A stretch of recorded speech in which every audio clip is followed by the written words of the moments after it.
You're there, I'll be right there. I'm just going to put our tags in here.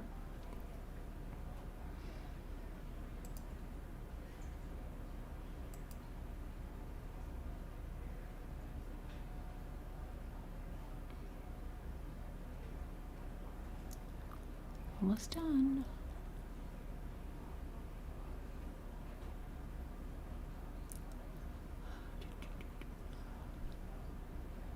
So the numbers are in Slack. You can call in and talk about a true crime in your real life or one of the widely covered cases that you have questions on or that you have a lot of knowledge on and you want to talk about.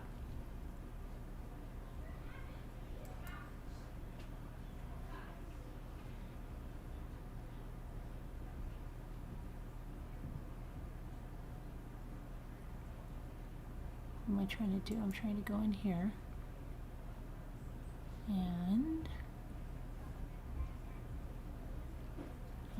okay, so hi Aurora, Sean, Kubi, Recliner Detective, Tammy, GB, Kathy Martinez, Kathy, Sean, Carla, Miss Mary. Hey, good to see you, Miss Mary. Let's see, Paisley Dreams, Slam RN, I'm back. Yeah, I'll be back. Yeah, okay. You're doing. Oh, wait. Oh, you have it? When did you find out you had it? Yikes. What meds? They gave you meds? Oh my gosh. Prayers for you, Slam RN. Teresa Davis. I was listening to the one 7 hours ago. And I got that. Well, at least you got the notification because we didn't get it the last time. Whoops. Gosh, I just lost my whole thing. Diane L.S., Linda Williams. Present, is that okay? I don't know what that means, present. Present cases? Talk about present cases. Lark E, Jen Doe, Muppets and Manilow, Tammy McD, I missed everything, just Julie W, Nana K. Yeah, we had a nice day. Hope you guys had a good day. It's Bink, hello there, it's Bink. Move to, hi. I'm trying to see, when did I? Okay, so you at least got notifications for that one. Here to talk about cases. Yeah, you can talk about cases.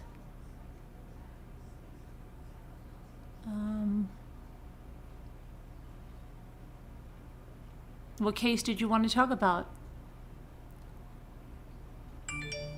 Hi, Lorianne. Hi, Sharon. Muppets and Manilow. Yeah, hi, my full heart and hands. There we go.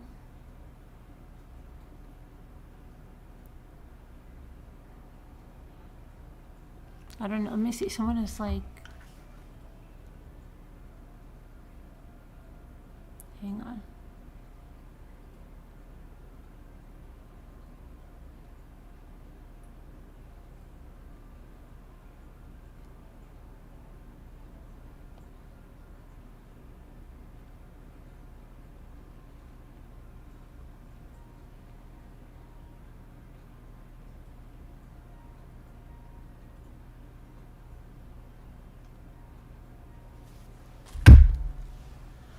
Okay. Hey, Trish Diggins.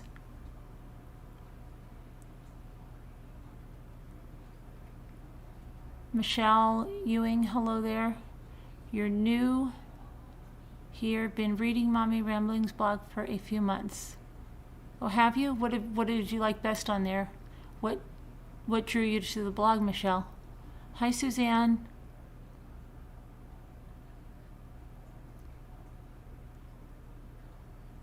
Brighter Lux. Oh, Bridget Lux. How did it go yesterday at the doctor? I didn't have it because of the weather. I've never seen you here, Bridget. I'm glad you came in to ask about my doctor's appointment, though. That's very sweet. Debbie L, hi. Hi, Tamlin. Yes, Diane, his housemate has it. Her housemate has it, I'm sorry. Her housemate has it. And yeah, we already discussed did you see the video the other day? They overturned it, yeah. Because of the technicality about the aggravating circumstances. Hi, Little G. You watch from your TV usually, Bridget?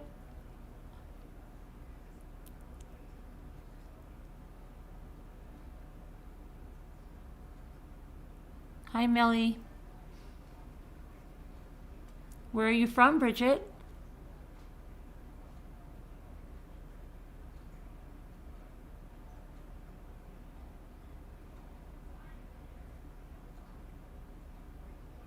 Hi, Kathy from Texas. Hi, Snow Remover. Hi, Jessica Salas.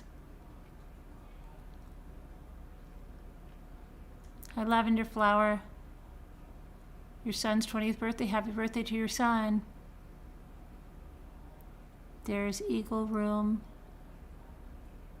That's between the attorneys, not the judge. There's Eagle Room.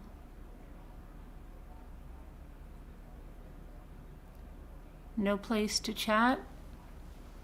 Oh, from your television? Hi, Trish Diggins. What a great day. My BFF and her husband surprised my daughter. Wow. That's great. Hi, Advocate. How are you? You found my site about that idiot Chris I killed. Oh, so you mean the truecrimechat.org blog? Is that? Which blog do you mean? Which blog do you mean?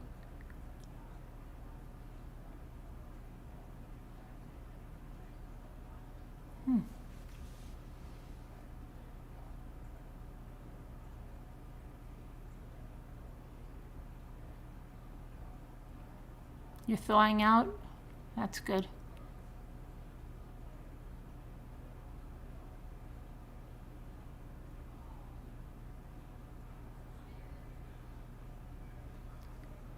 You can chat from the car. I know, right? I could. KK, her own oral admission. Yeah, but they said that wasn't good enough. We went over the whole... Did you see the video that we made? We went over the whole thing. It wasn't good enough.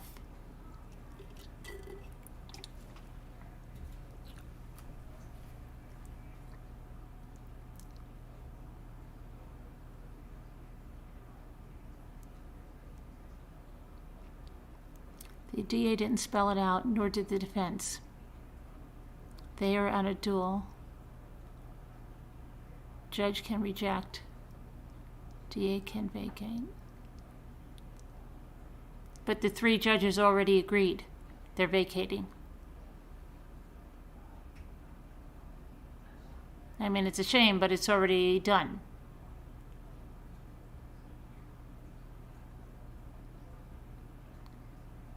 You're in Brooklyn, and it's crazy with this snow. It's melting, but still slippery for your mom. Little G. Hi, Nora Woods. Hi, Cynthia.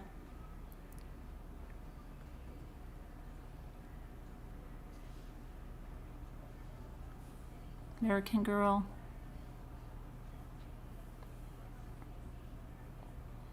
Kevin Leonard. I know people are slipping in and I'm missing them. Hi, Callie.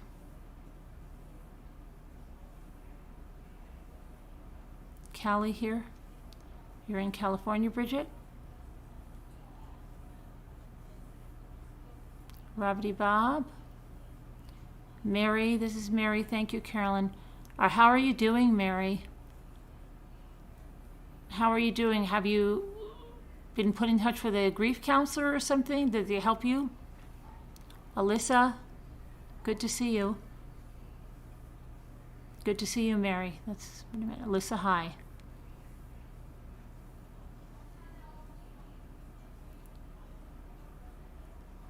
There's still the DA to vacate and the judge to reject. There's still time remain for the DA to vacate.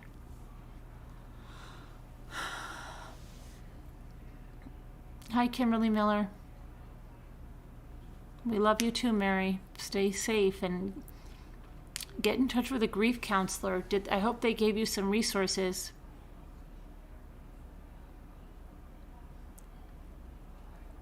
Hi, Shannon. Hi, P. Sniddle. I'm going to start. Oh, that's a good step, Mary. Glad to hear it.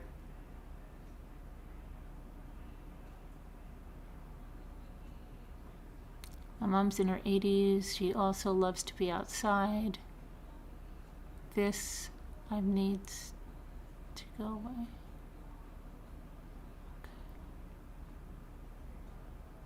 So the numbers are in Slack. If somebody wants to call in, tell about a true crime that they know that happened in their life, or questions about a current crime, or whatever. Love and support here is wonderful. Yes, it is, Mary. It is. It really is.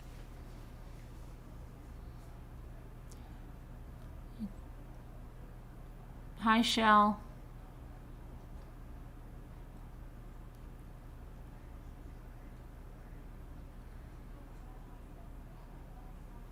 KK did not disagree to waive appellate, right? As you mean aggravating? As per poor advice from KK's attorney's period, the judge can be determined the plea wasn't valid and make a reaffirm and make appropriate findings.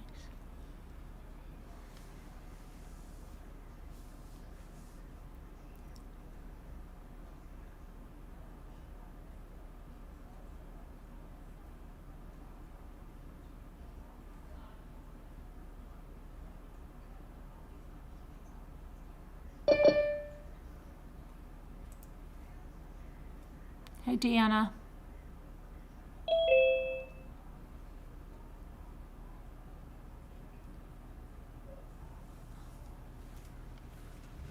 Ouch.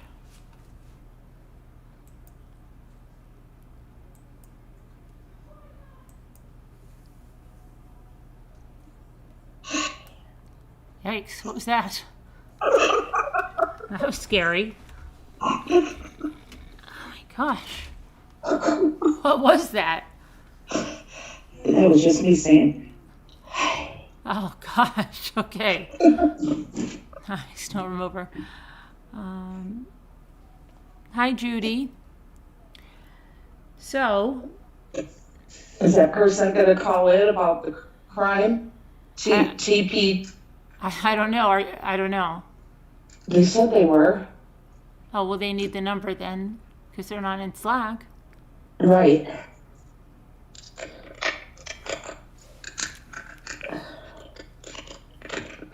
Dave, go home? Yeah. Did you go out today? Yeah. Not much of anywhere. Tomorrow will be warmer. It's going to be 36. So, hi, Robbie Bob. Hi, Bob. Yeah. Hi, Nana Patty.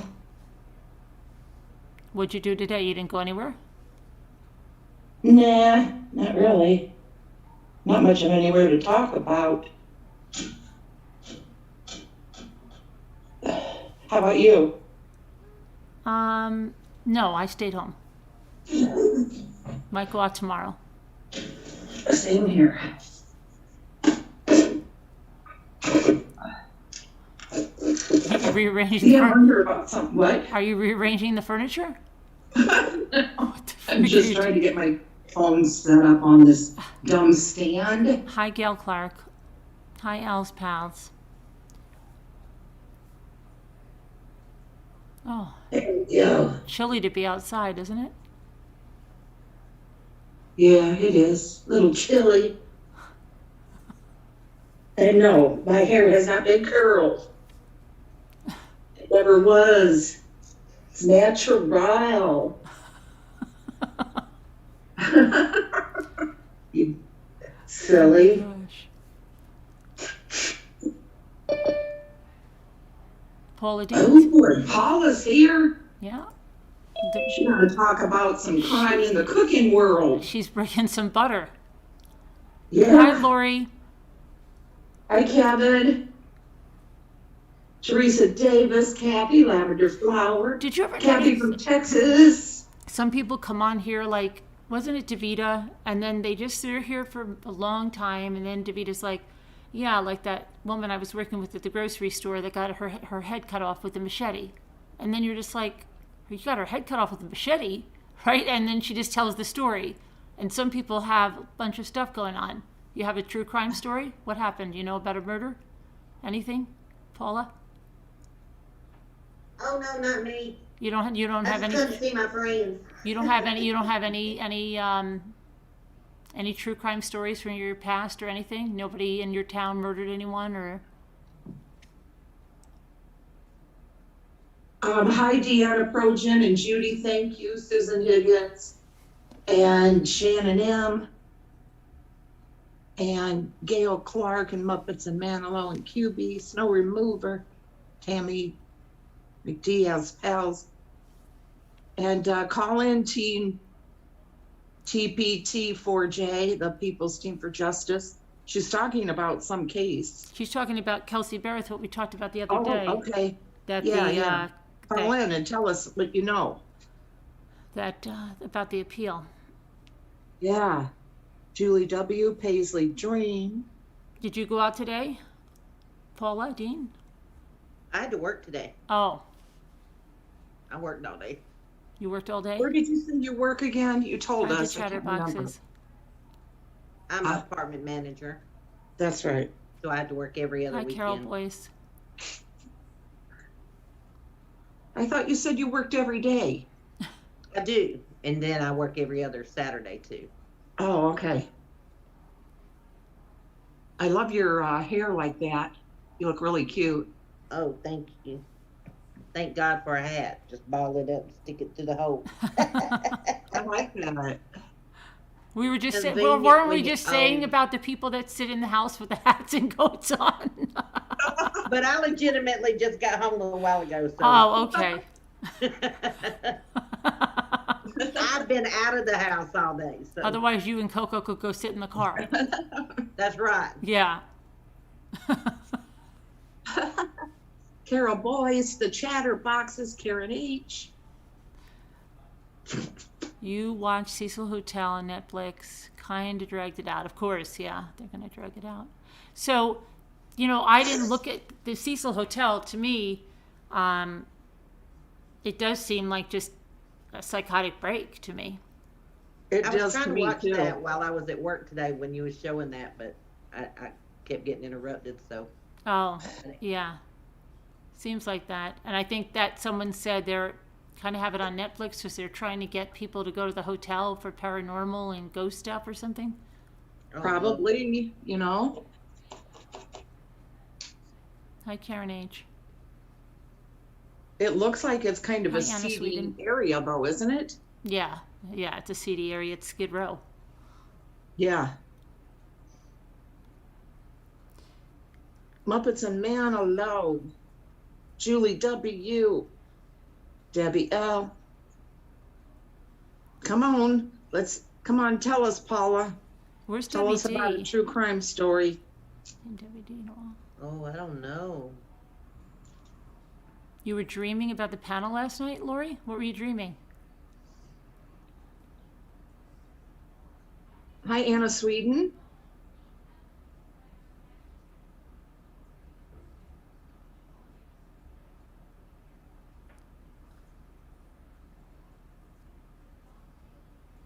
Nobody has a true crime story, like a real one that, like a DeVito one that, you just blurt out, oh yeah, that coworker. She got her head, she was almost decapitated when this crazy box boy went nuts. Did he ever hurt anybody? He killed two people at the store. At Hobby Lobby? No, you must not have been there that night or something. I must not have. Oh boy. No, at the grocery store, Albertsons. Oh. My goodness. Hi, Marianne. Yeah, but she just was like, oh yeah, well, like, yeah, it was like that time. Very nonchalant. It's like, yeah, it's like that time I was in the car with Ted Bundy, and you're like, what? You're in the car with Ted Bundy? Yeah. Dropped me off at the corner store. I was lucky to get out.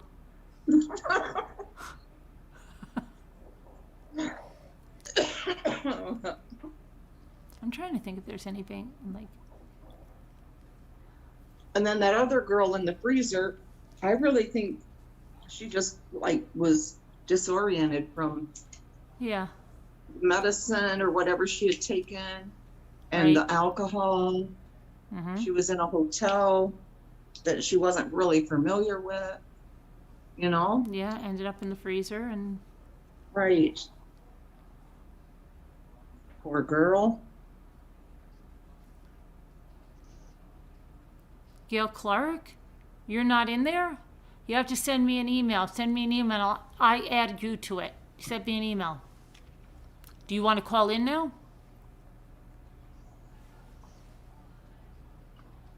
That chat's flying. I don't know how you even reading that thing. Hi, LPS Monster Mary. You have a story? Okay, well, email me. Email me at Carolyn@truecrimechat.org and call in. Yeah, we want to hear it.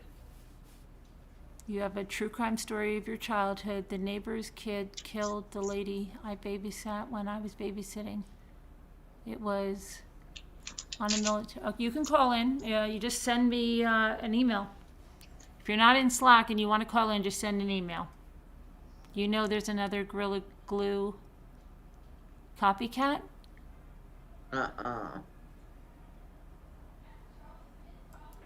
I'm going to check the email now. So. Hey, Danielle. Hey, guys. Hi, who's that? Is that Sharon? Yeah. Oh, you calling in with Hi, you calling in with a true crime story? Yeah. Okay, good. I have two.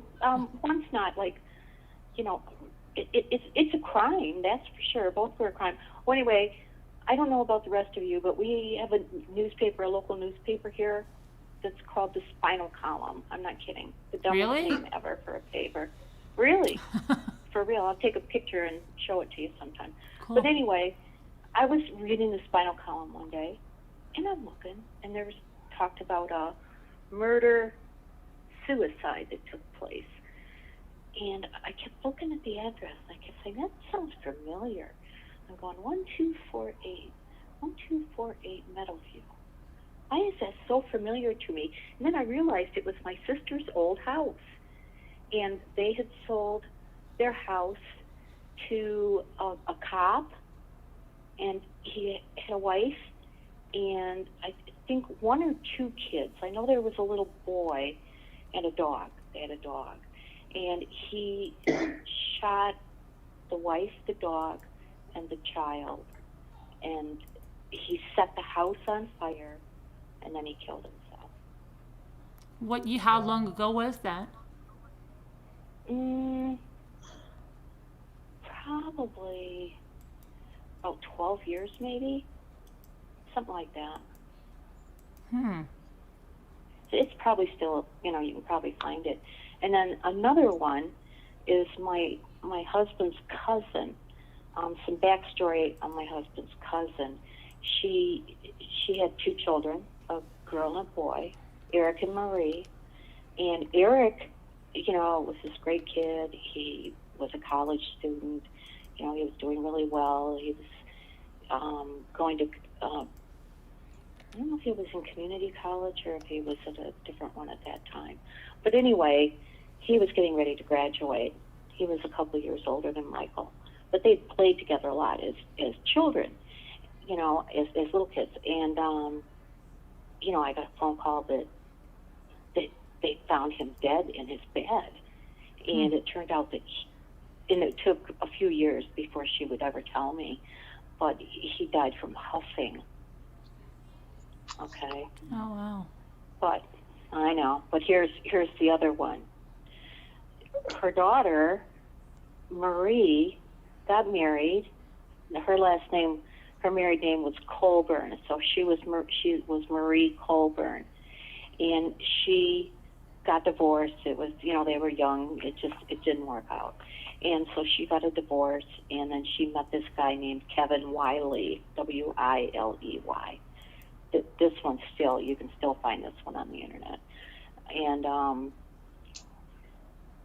they had their moments, but she'd had him over to her parents' house and for dinner and stuff like that, and they thought he was an okay guy. The only thing that they didn't like is that he was wearing an ankle bracelet. You know what I mean? Like an ankle monitor. Oh gosh. That's fun. Right? Yeah. And he was out on parole with an ankle monitor, and so he was supposed to check in, as they're supposed to check in and stuff.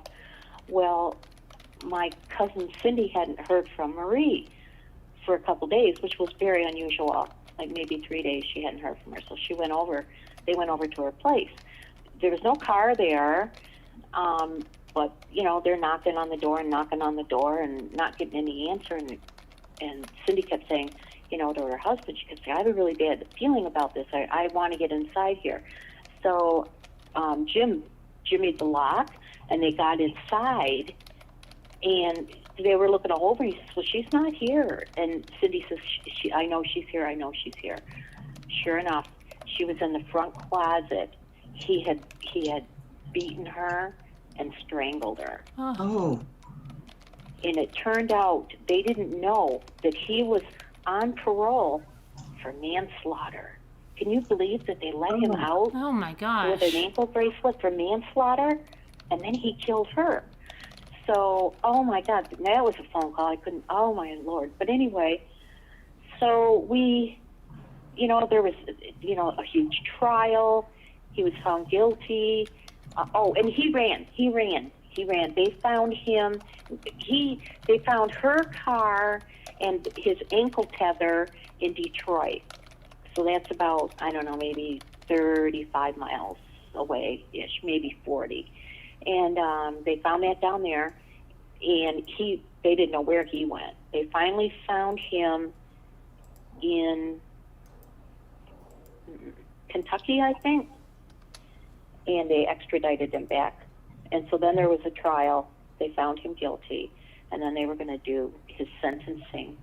And we were all getting ready that morning to go to the court and, do our victim impact, because we were all going to stand up and we were going to say something. Right.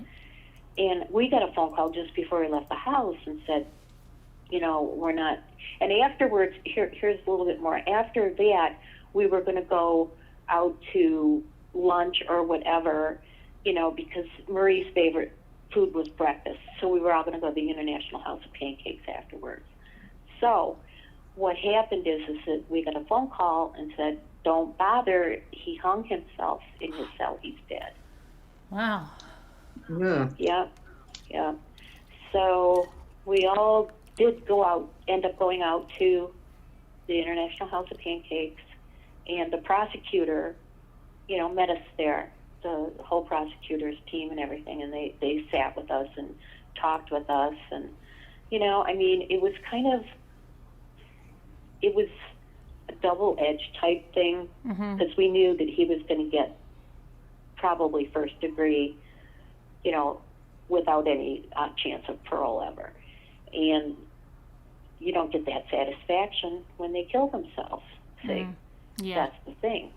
Right. Personally speaking, I like to see them go and live a very, very long, awful life in prison. Mm-hmm. That's what I wish for Chris Watts. A horrible, horrible time. But so far, he seems like he's having a good old time. So I don't know. I Mm-hmm. know.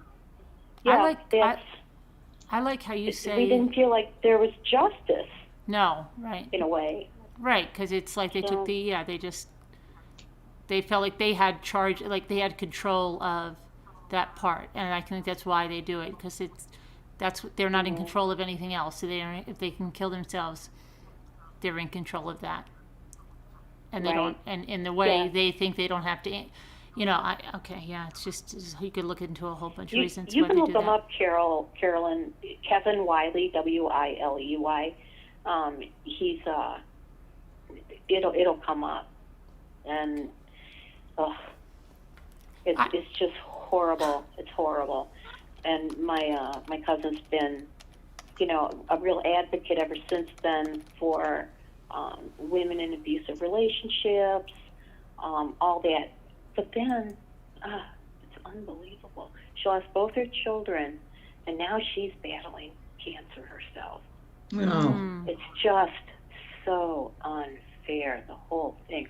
Her husband looks like he's aged 20 years, and I'm not even kidding. Yeah. Right. Yeah, it's just horrible.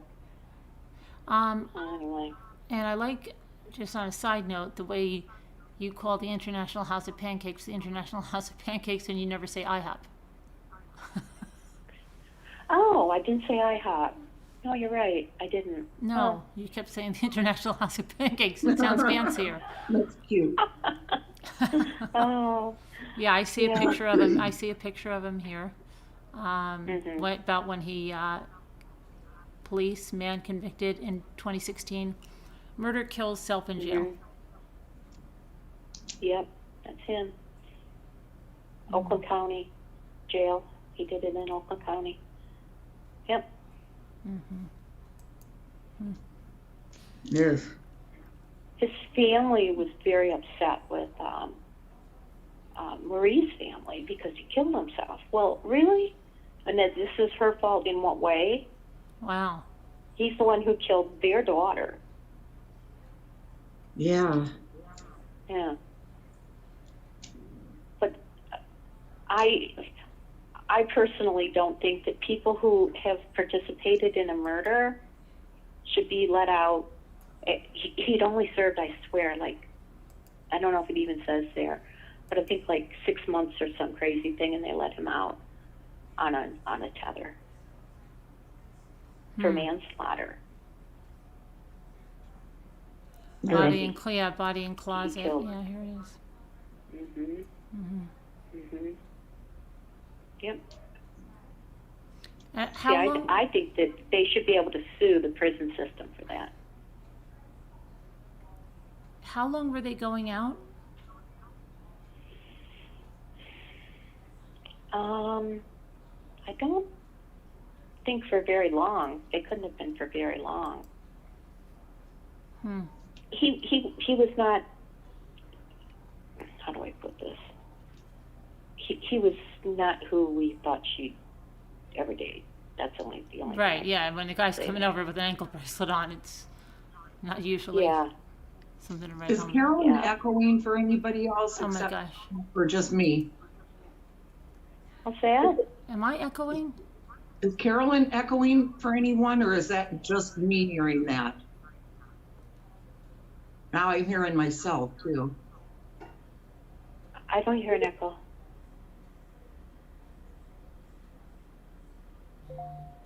I'm gonna mute. I don't know. It's I don't hear an echo. Does it say, Carolyn, how long they've been dating? I don't think that No, they've been dating I'm very trying to long. look. There's not much.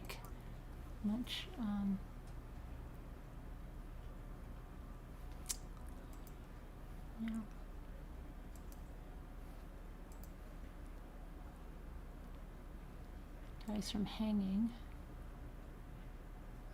So, 35-year-old Pontiac man was found dead the night before he was to be sentenced to life in prison for murder. Kevin Jermaine Wiley was discovered by deputies critically injured by hanging just after midnight early Monday. He later died at McLaren Hospital. It was the night before he was supposed to be sentenced to a life sentence. Wiley was convicted of murdering his girlfriend, Marie Elizabeth Colburn, by strangulation on April 22, 2016. Her body was found stuffed in a closet inside her apartment on Ridgemont Drive by her mother. Wiley then fled the scene to Kentucky, and where he was arrested by U.S. Marshals and the Western Kentucky Regional Task Force May 11th and extradited back to Michigan. He was convicted June 5th, 2017 of murder. At the time of the murder, Wiley had been on parole for manslaughter, but later cut off his GPS tether.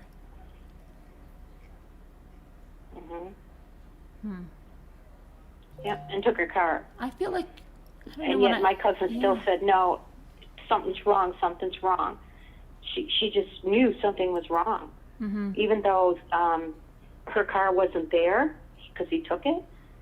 And when Jim said, no, there's nobody here, Cindy said, no, I know she's here. And then she opened the closet and found her. So. That's horrible. Okay, and there was a few other people have asked for the numbers, so we should be having some more callers Those here. are my two crime stories Those are your only two? that I know of personally. Right. Oh no, I know one more, but this was a long time ago when my sister and I were in college, and we both took a history class together. And oh, hello, It's Nana Patty. somebody's ringing in. Hi, Nana Patty. Anyways, this professor that we had kept saying he wanted to write a book. He just knew that he just needed enough time to be able to write a book. But he was always after, like, the students, and he finally got one. And he married her.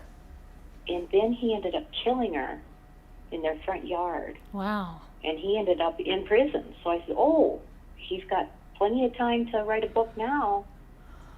So that had to have happened. Oh my gosh, 40 years ago, at least. Wow. At least, yeah. Crazy. Hi, Amy Celeste. So, hi, Nana Patty. Yeah, I mean, murderers. It's just so strange that you've met murderers. Yeah, That's yeah. the thing. And you don't know how many you see pass every day in the store or whatever. Now everybody wears a Right. mask. Yeah. Hi, AG Yeah. Vintage. Thank you. Nana Patty, do you have a story? A true crime story? Uh-oh. No, I just called to say hi. Oh, okay. Are those headphones on? What are those? Oh, you're Hey, holding yeah. your phone? What is that? I put my glasses on. Yeah. Oh, they're headphones. Oh, yeah. Okay. I don't know They're what. I saw sparkles. Yeah, I didn't know what was going on. Oh, those are lights. Okay. I get these headphones. Unless it's her to come on. phone. No, I thought she was holding your phone, then I thought she had headphones. Now I don't think she can hear Okay. us. Hi, Elma. Hi, Alma. I'm saying, who's that? You're eating ice cream and watching YouTube. Oh, what kind of ice cream? Kind of ice cream, Carol Boyce. Hi, Jennifer Rochelle. Deborah Vancouver did. I hope it's a flavor I don't like. What flavor don't you like? Don't say Oh. chocolate. I don't like Death by Chocolate. It's too much chocolate. Mm-hmm. And it has almonds in it. So I have to look for them because I'm allergic. You don't like almonds? But I'm allergic to them. Oh, okay. They won't kill me, but they give me hives. Oh, that's no So- fun. so I avoid them. That's good. Hi, But Death Arhab. by Chocolate's just, it's dark chocolate. It's with more chocolate, and more chocolate is too much. Lavender flower. Thank you, Kumi. I put your color. Somebody please take these Reese's peanut butter Lisa, take these Reese's peanut butter eggs away from me. That's all right. I've got 4 pounds of M&Ms here. Danielle C. tried to eat most of them last night, but she didn't get them all. Peanut or plain?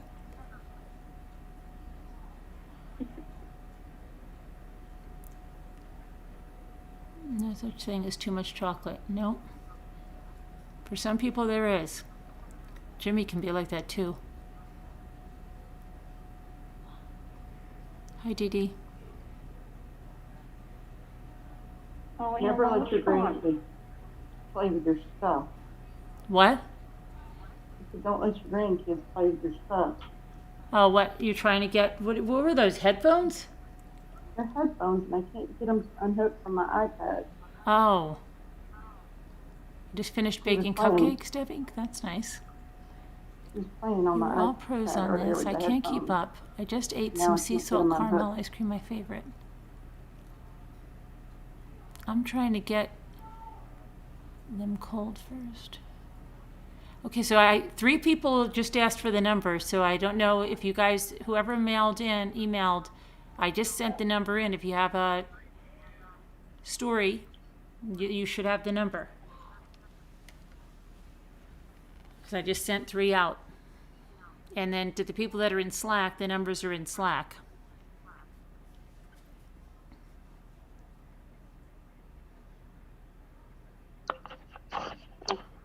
AJ Benches says there's no such thing as too much chocolate.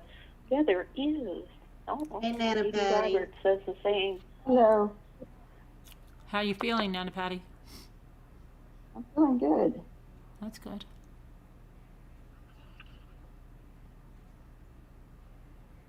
How are you doing? I'm doing good. Ooh, Trying to read the chat here. sea See. salt caramel ice cream. That sounds I good. could tell my story of my family murderer. I Okay. don't know if everyone's already heard it though. Oh, the one with your grandfather, you mean? Yeah. You guys have already heard it. Tell me, and I won't tell it again. Has everyone heard Nana Patty's grandfather's murder story? Murder story. No, I haven't. You never I'm heard going to it? go in the chat because I want to talk to Oh, okay. Elma A because friend's I mother think and she's sister were feeling murdered. sad. And I don't want her feeling sad because I like her smart comments. Wait, who feels sad? Elma. Oh, Alma. Alma. Yeah. Oh, and Alma, I don't know why. You said I commented on that video. That video showed up in my feed like you just made it. I didn't know it was 10 or 11 months old. I don't know why it showed up in my feed like you just made it.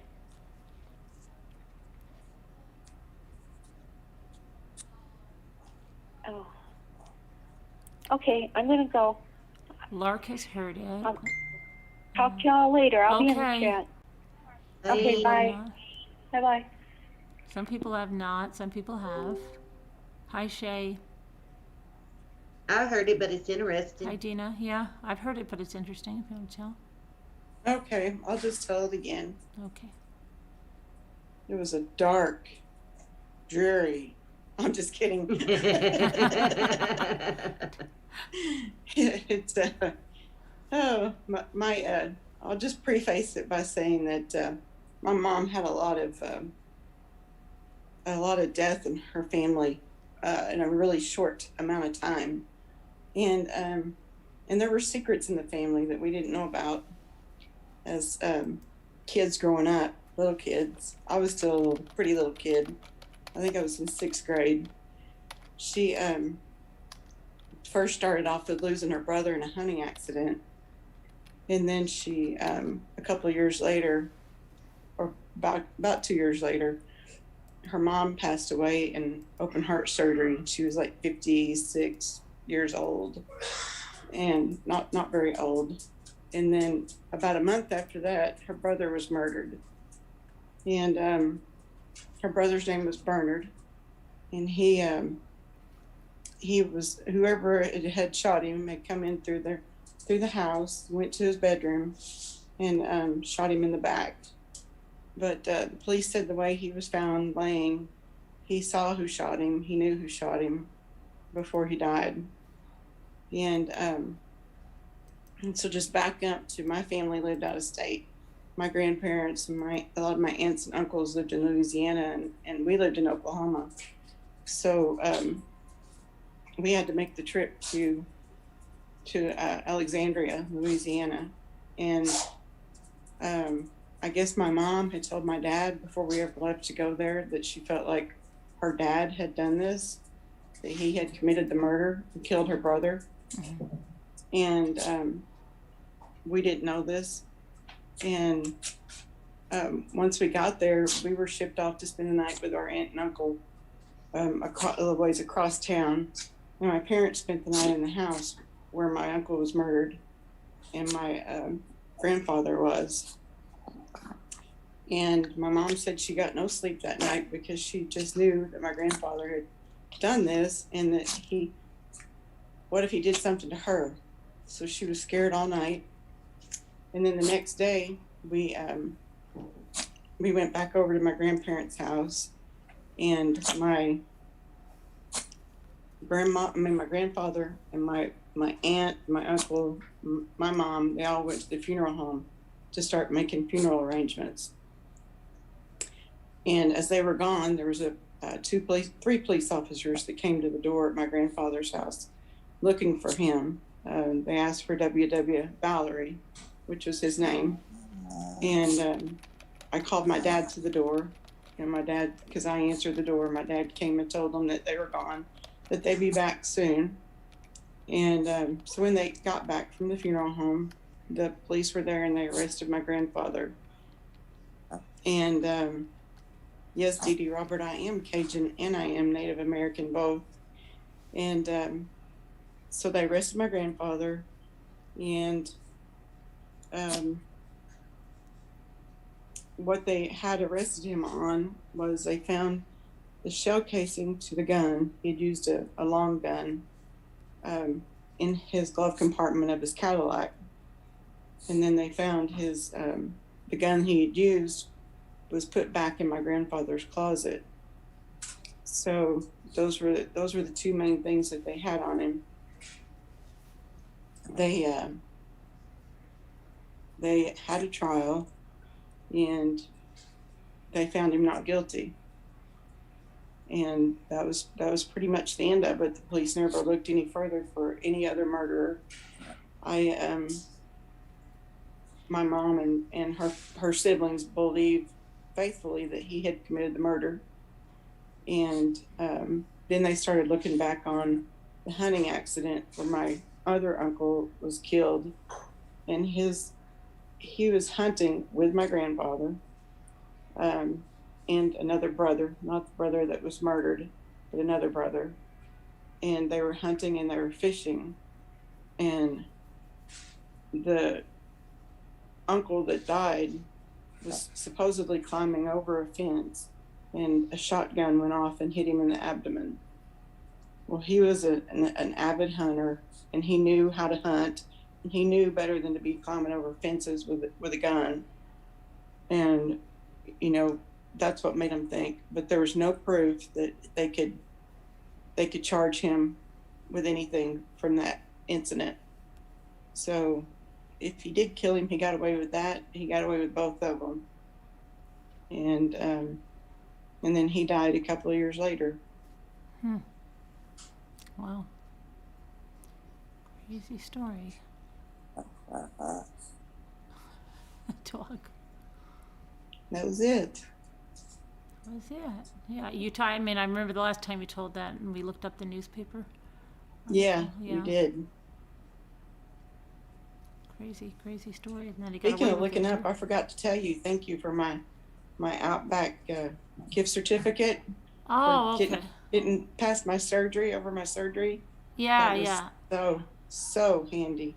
Thank you so much. You're welcome. We really enjoyed it. I figured, yeah. I don't know. I'm not a person that likes, like, my kids get me cut flowers. They got them for me like this 1 month, but I'm like a person, either a plan or something, but then, I don't know, like a gift card or something to me is even better. A lot of people like roses. I'm not like that kind of person. I mean, it's nice, but it's like Yeah. they're cut flowers and they die, and I don't know. It's just, yes. I figured, I don't know, and then I'm terrible. I was picking flowers out for somebody else because I don't know. Some people like them. Some people like a plant, and somebody's like, well, maybe an edible arrangement. I'm like, oh my gosh, I don't know. I'm just gonna get a gift card to somebody because I knew you mentioned Outback. It's perfect. So I said, Perfect. yeah, get her Outback, and I know she likes it, and I know it's there, and that's it. Hmm. It was great. Thank And you can always use comfort food, right? Especially Hmm. after you get out of the hospital. Yes, Well, glad you guys enjoyed it. we did. What do you have? Why do you have no audio? The chatterbox. Oh, the chatterboxes has no audio? I don't know, Nana T. Whoops. Another call. Is that? How come everybody looks like they're waiting twice? I wonder why. Hi, who's that? Hi, it's Deb. Hi, Deb. You have a story? Hi. I do. Okay. You wanted a true crime? I'll tell you about what happened to me when I was 12. Okay. Am I online? Let me know when I'm live. You're live. We're live. Oh, hi everyone. So let me tell you about something and what got me into caring and involved into true crime stories. Okay. When I was 12 years old, I lived in San Diego, California. I lived on a military base on David Porter Road in an area called Terra Santa within San Diego. Okay. It's Murphy Canyon. The military named the base housing. And you guys, what happened is I was 12 years old, and at the time, my parents had my grandparents on my maternal side of the family, my stepmother's side of the family, who are from Pennsylvania. And they are literally like Amish, they're Mennonite, but Mennonite, if you guys understand the religion, is very, very close to Amish. They're very, very strict, and things are just set in a way.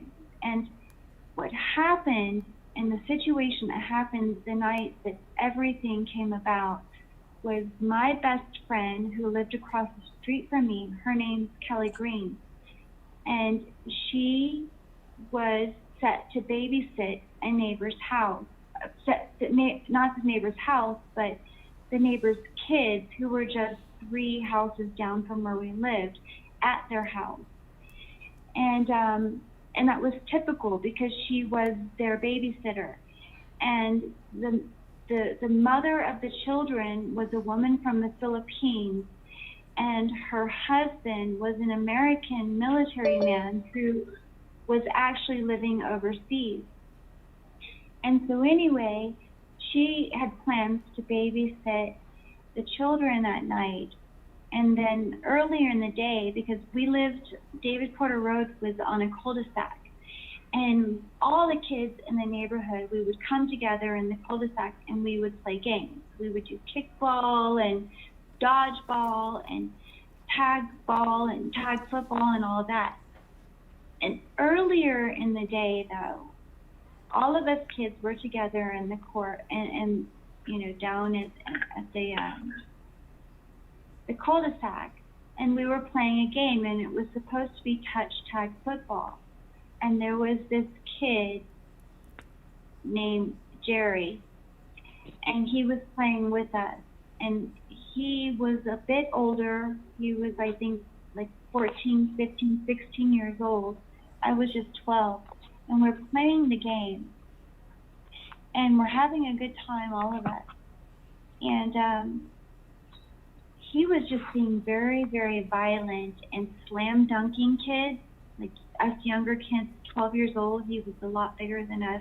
Mm-hmm. Literally slam dunking us into the ground. And I remember he slam dunked me so hard that I went and I told my parents, like, oh my gosh, this guy just pretty much face planted me into the ground.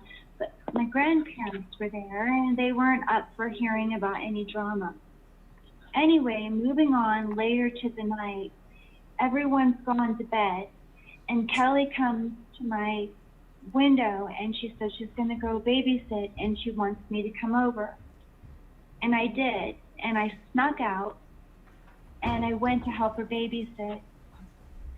And while I was babysitting, it was Jeremy and Anna were the children. And Jeremy was sleeping, and Jeremy was before elementary school, just right at the cusp of going into elementary school. He must have been 4, almost 5. But then Anna was a toddler. And I was there, and we're watching a movie with Kelly, and Anna just wouldn't stop crying, and she was sitting at the bottom of, she would crawl over to the bottom of the stairs, and she would cry and cry and cry. Like, we couldn't get her to calm down, and would hold her and do everything we could to calm her down. And she woke Jeremy up, and everything was just kind of chaotic. Just could not get her settled. Anyway, about a few hours later, Mother comes home, and everything's better. I'm still there. I'm supposed to be at home. I snuck out. I'm ready to leave. Everything's good. But we're talking to the mother about Anna crying the whole time. And she can't get Anna to calm down. So she asks us to stay. Can you just stay? She wants to go upstairs and change into her night clothes and come down, and she's going to feed Anna and take care and get everything sorted out. She goes upstairs, and then we hear ruckus going on. Something's happened. And then suddenly she runs downstairs, and then she's hiding underneath the dining room table. The mother? And the mother. And we've got the children. And by this time, both children are awake.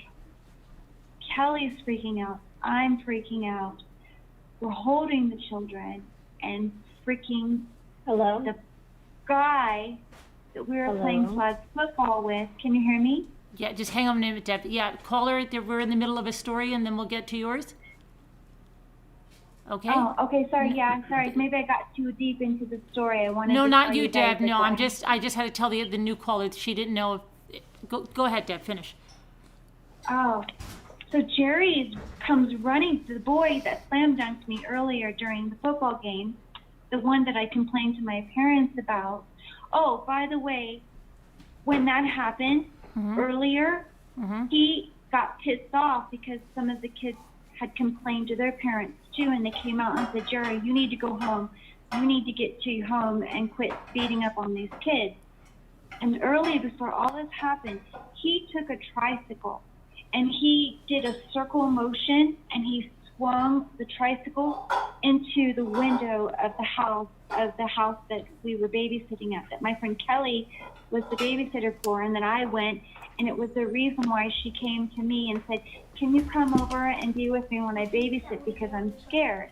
He had literally thrown a tricycle into their dining room window, but the mother of the children still decided to go out that night and have Kelly babysit. And so I was there, and everything that I told you, how Anna, the baby, was crying the whole time, happened. And then she came home, and she just said, I'm going to go upstairs, I'm going to change and be right back down. And ended up, she runs down, she's half dressed, and then Jerry, the kid that threw the tricycle and had body slammed me earlier, runs after her. She runs underneath the dining room table. This is military housing. It's really small, and there's a giant sliding glass door there. And he goes underneath the dining room table. He pulls her out, and you just hear this thumping, like punching thumping. He was stabbing her, you guys. He was stabbing her. Okay, I pick up the phone to call 911. He runs over to me and he hits me over the head with the phone. He takes the phone out of my hand and he hits me. Kelly's screaming. She ran. She ran into the backyard. I don't know where she went. And then the woman is screaming, and he goes back to her, and then the children are screaming. And I'm only 12. I run home, and I hide in my bed. A few minutes later, I look out my window, and there's a bunch of fire trucks and police cars and everything within the cul-de-sac. And I didn't say anything. I didn't do anything. You guys, don't blame me. But we had my grandparents over, and I told my parents that morning that something bad happened and that I would talk to them about later, and it had to do with everything that was going on. And there was this song on the radio that I'll never forget, Helter Skelter song was on the radio, or some song from the Beatles that I can't listen to it to this day, I don't remember the name, but it ended up that Kelly had run home and her parents called 911, and that's why the police truck, my call never made it through, but my call reinforced it, because I guess if you call 911, they still track the address. Mm-hmm. But long story short, he was 16 years old. What he did is the building was connected, you guys. He just crawled out of his window and he literally just walked the roof over into that house, and he hid in her closet, and he was up there the entire time that we were babysitting. And that explains why Anna, the baby, was crying the whole time. She could sense something was wrong. He was up there all this time waiting for this woman to come through.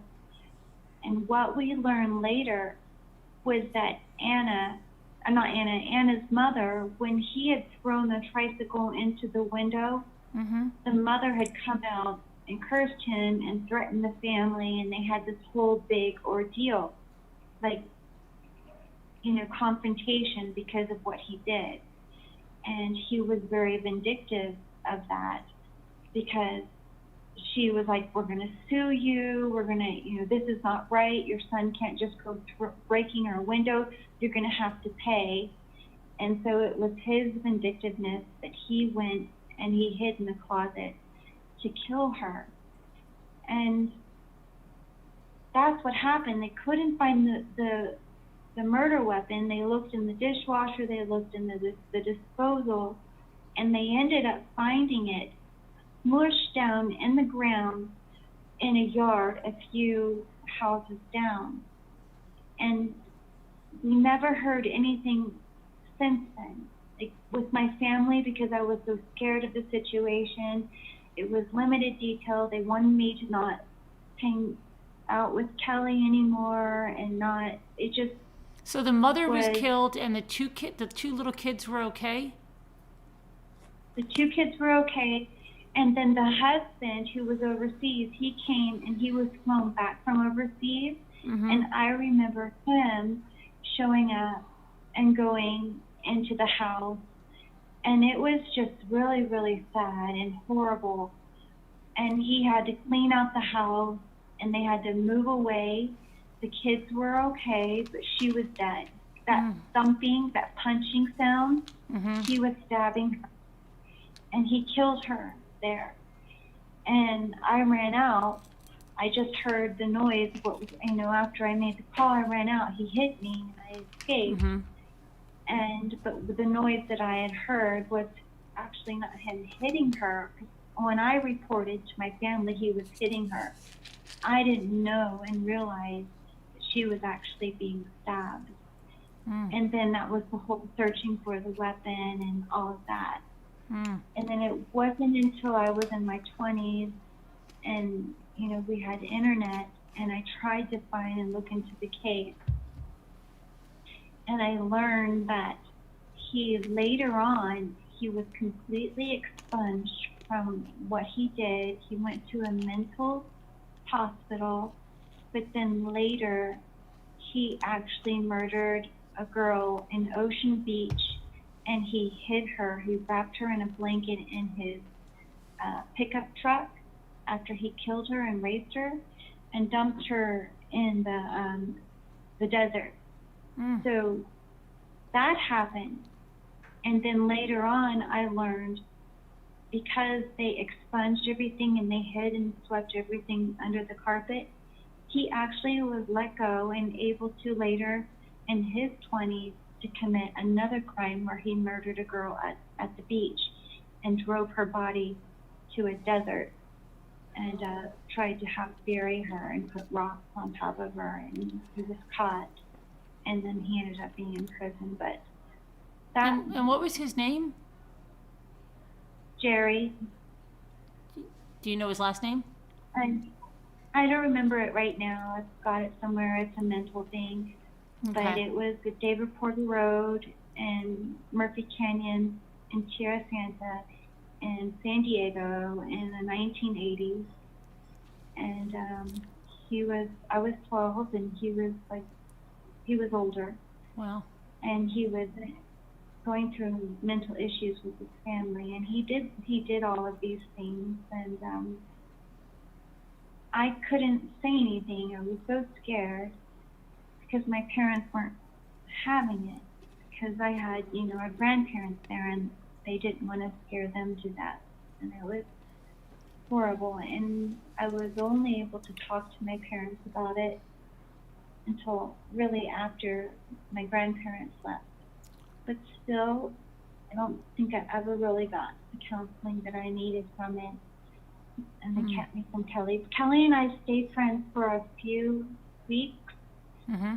and I would be at her house, and she was going through a lot of trauma, and she even tried to just empty and load the dishwasher, and just loading knives into the dishwasher, she would have a breakdown. Mm-hmm. And her parents would intervene and help her, and it was like they were being so good to her, and my parents didn't even care. They wouldn't even let me talk about it. They were looking after her. And even Kelly's father, in the military, his job was bomb making, and he told me, we talked, like, as a grown-up would say, oh yeah, that's what I do is I make bombs. I could make bombs out of orange juice, is what he would say. And I would just think, orange juice and laundry detergent. And I would think, oh wow, that's crazy. He's quite the scientist. And he always said, oh, he would just want to just bomb Jerry's house and his parents and everyone when Kelly would have her breakdown. But it got to be so much for me to go home and say, this is really hard on her, and it's really hard on me. And I didn't really get that. They just kind of kept us apart from then on. I don't know, because my parents wouldn't let me interact with her anymore. I don't know where she is. I don't know how she's doing. Mm-hmm. I've always wanted to reach out to her and hug her, and You haven't it been was a able to horrible find her on experience. social media at all? No. And when I was in my 20s, I even called the military. I called base housing. I did a lot of things to try and figure things out, and they just would not share anything.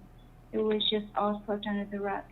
And then later, when I was in my late 20s, early 30s, when I moved back to Terra Santa, when I was after college, and I had my first daughter, I drove to the area, and it was so sickening to see that nothing had changed, and that they had just people living in that house like nothing ever happened to it. I mean, I would think they would just take it down, make a little park out of that little area. It was a cul-de-sac where we all would play, so it would have been an ideal place to make it where we could have a little more room to play. But no, people were still living in there, and nothing changed. And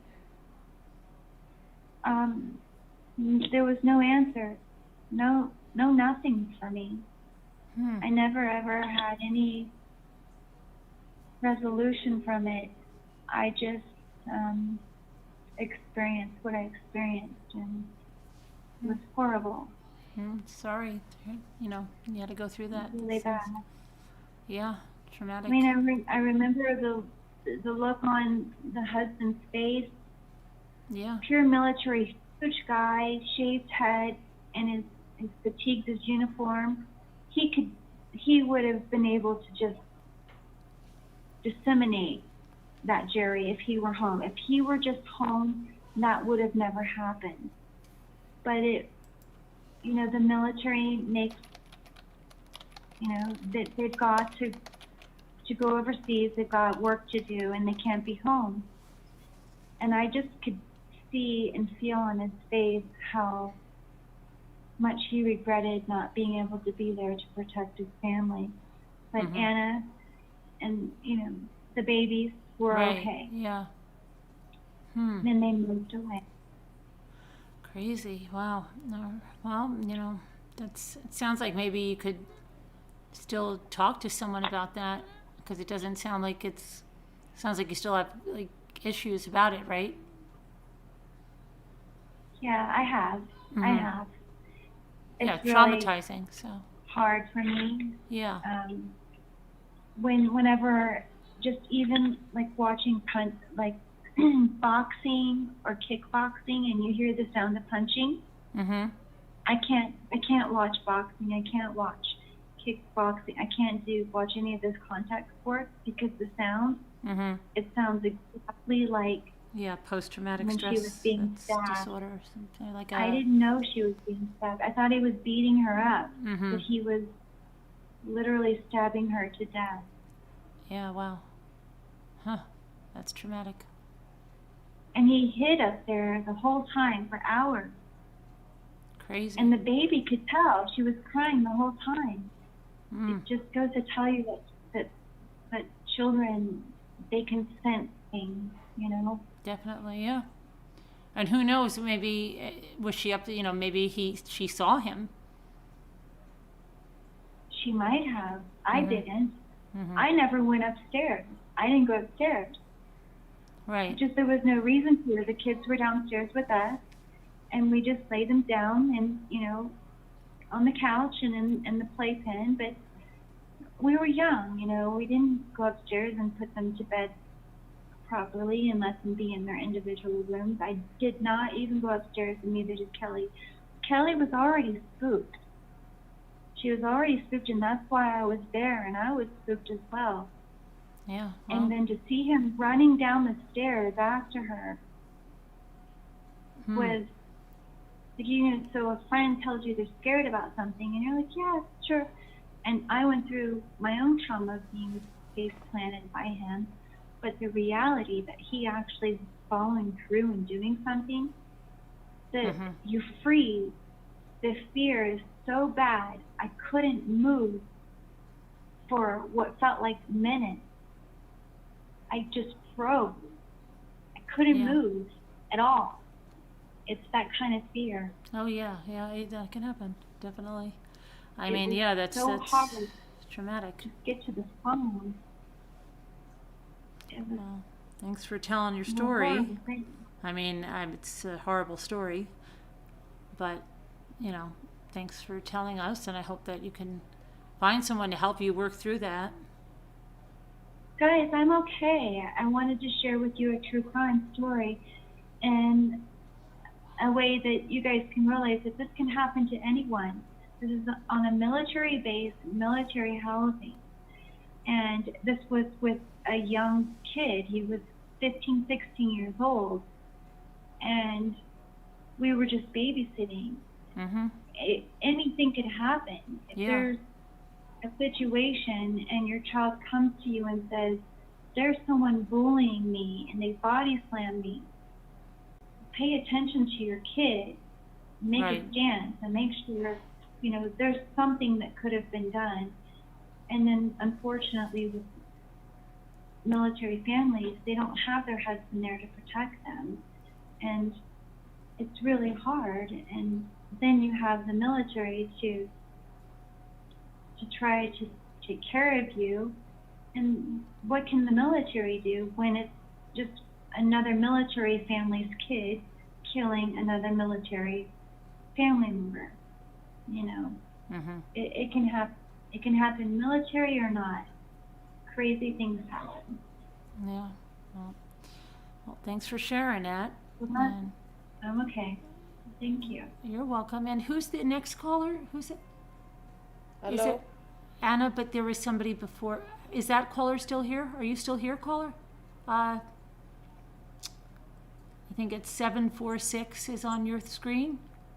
Are you still here? Let me see. No? Yes? Your number is still here. Can you still hear us? Caller 746? Caller 746. Hello? We have a problem, Houston. Yeah, no, Anna, there was someone that called in after Deb, before you, and then they started talking, and then we said Deb was telling the story and we'd be with them in a minute, but now I don't think they're here, but I don't think they're responding now. Are you guys here, 746? Carolyn, while we wait for them to come up, can I just make another point about, we hear about murders with children. Mm-hmm. Maybe perhaps there, when a child does commit murder, there's that whole situation where they get a certain age, everything's expunged. Mm-hmm. But I wonder how many children who've committed murders, who when they turn 18, their records and report has been expunged, and then they continue on to commit another crime or a murder. Is there something more we can do? I don't know if they're doing that anymore, because remember the 10-year-old that killed the child at daycare, and they were processing her as an adult, and then there was like an 11-year-old and they're processing them as an adult, and I'm seeing more and more of that. Yeah. It's an issue, isn't it, guys? I mean, Carolyn, what do we do? I don't know. I really think now they're going in the other direction, because who's seen like all these, like the also the 15-year-old or 16-year-old that killed the baby, they're being tried as adults. I'm seeing them all tried as adults now, even as young as 10 years old. That's a step in the right direction, right? Because they're getting longer sentences and well, yeah, but then you also have like a 10-year-old. I mean, whose fault is it? Like, then you have these damaged kids, and I mean, they're 10 years old. Are they? I don't know. It's like a 10-year-old committing murder is something's wrong to begin with. There's so many different things. Yeah, it could. Yeah.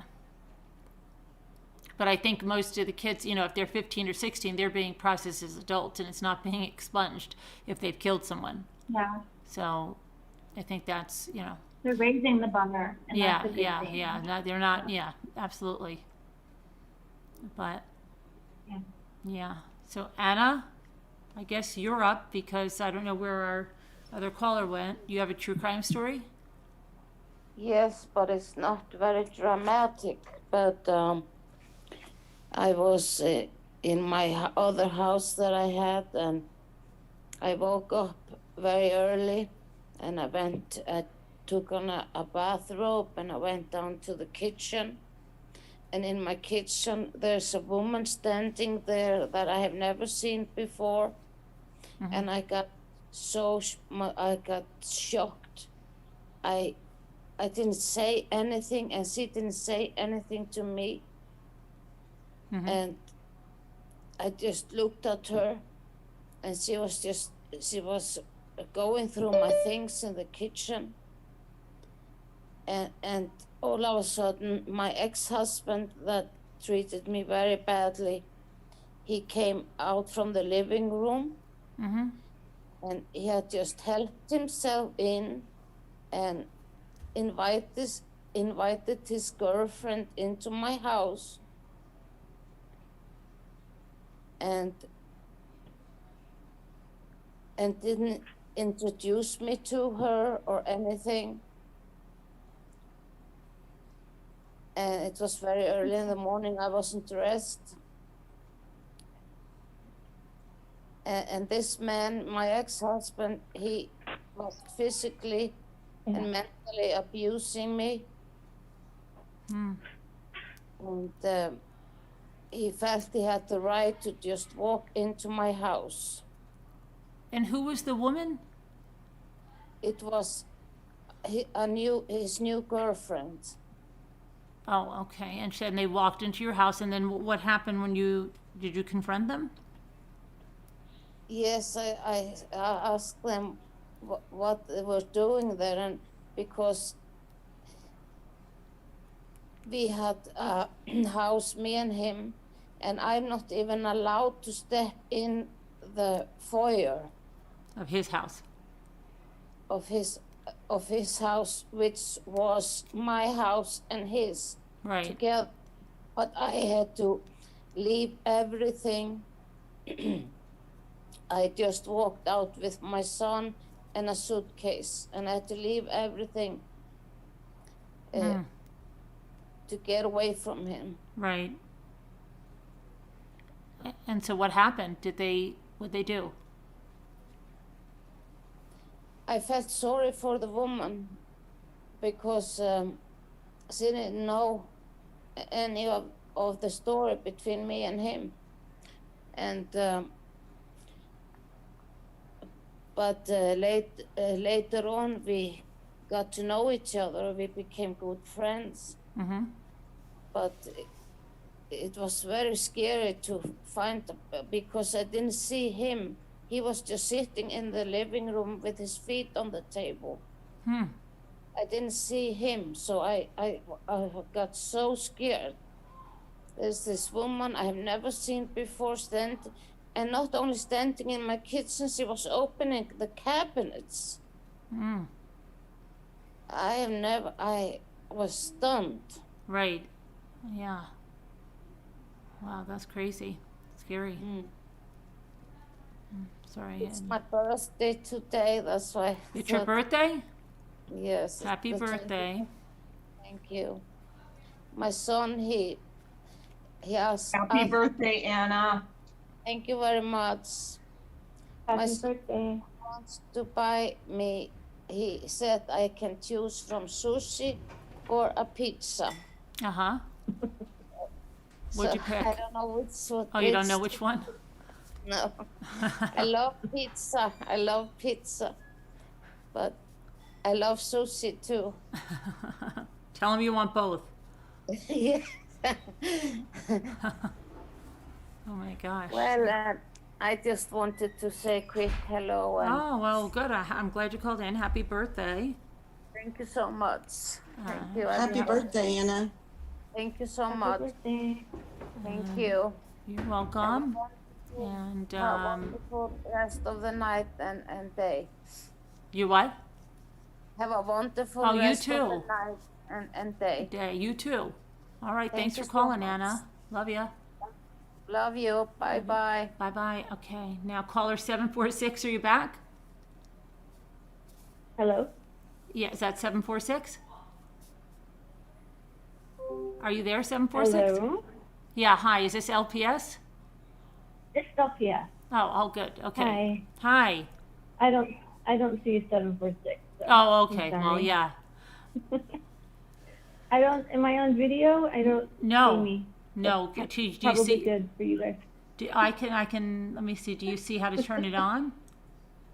Yeah, I just would scare you guys. That's all. Okay. Whatever you want to It's been a do. long day. I'm just going to put your name here, LPS Monster, so we know who you are here. So. Okay. Because it's hard. Okay. I don't. Yeah, you could, I don't care if it's Okay. a video or not.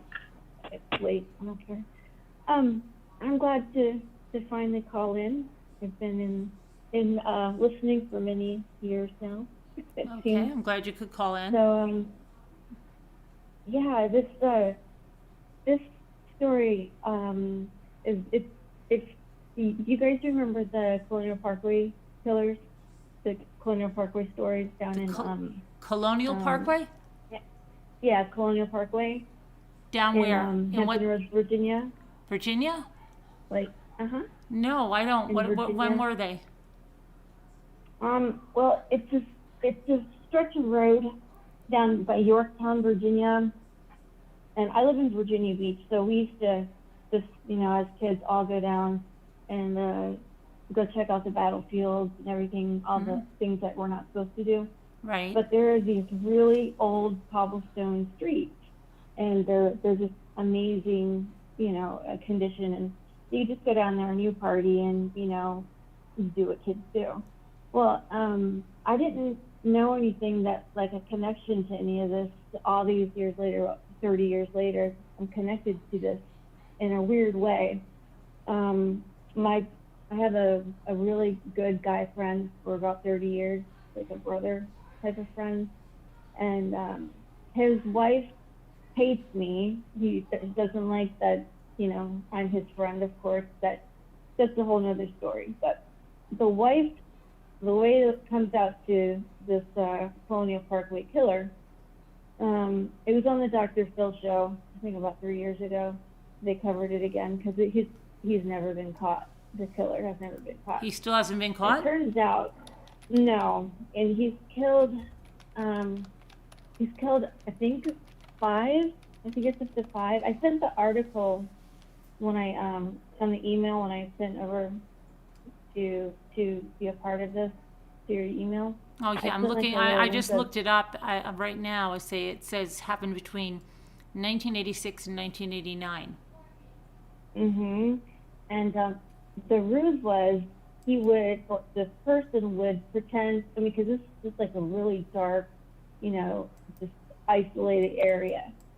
And he would put a police officer's blue light, it's not like the kind that you have on top of the car, that he put like the blue light, like a detective would use back in the day. And he would pull over unsuspecting, teenagers that were parking or, whatever. And he killed a couple of couples while they were making out, or he would make them do things, and then he would kill them. And one of the women, that she was barely a woman, she was in her late teens, early 20s, she was pulled over, and she had a guy friend, and she's the one, if you're reading about it in his Rebecca? the article, Is it the one Rebecca? who she was burned. I don't remember her first name. Oh, yeah, have been, It's, I think this couple She here. was Yes, burned. in diesel, Yeah. the one, they were doused in diesel fuel. Yeah, exactly. Her. Right, yeah, that's She, Rebecca, let me just get her name, Rebecca Andowski, 21, and Kathleen Thomas, 27. There's some DNA that's come out, after all this time. They're starting to go back and do all these case files, and which is great. But I had lost touch with my male friend. His name's John, and I was in the Army, so I just moved around. But Virginia has always been my home base, Virginia Beach. So we started talking again, and just how have you been? Who's in your life? This kind of thing. I met his wife, who was his girlfriend then. And it turns out that is the younger sister of the woman that was burned, that was the victim that was burned in the Colonial Parkway killer. And they all had to go on Dr. Phil. And it was really weird to see, my friend, after all these years, seeing him up there. I mean, in Dr. Phil land, which is kind of crazy anyway. Yeah. But it just, all the backstories and everything that people talk about it, these small towns, and it's been going on forever, and no one really has ever been caught, and no one's really been following it, except for just, there's a couple detectives that just want to, keep their teeth in and keep bringing it out. Mm-hmm. But there used to be, it was so terrifying around here that at night women were not supposed to, or couples, or whatever, but they would say at night, if you're getting pulled over, that you are allowed to go and continue past Colonial Parkway until you get to the well-lit areas to get pulled over by the cops. If it was a legit cop, they would understand. And, it was like this really big, I just remember it was terrifying. Mm-hmm. I mean, anytime you saw blue lights in the, your rear view, you were just thinking, oh my God, is this going to be the guy? And he didn't care if you were single, by yourself, or you're with a man. He didn't care. He just, he Mm-hmm. had this fetish, and he liked to do the thing where he set the mood, for the couples. Right.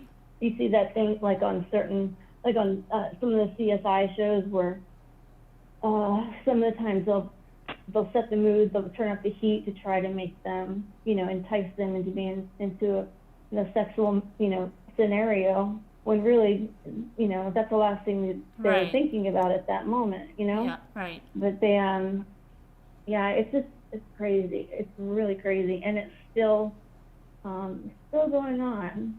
I mean, I bring it up now because my son's just turned 20, and his friends are all joyriding out by that area, and I'm just like, no, you're not.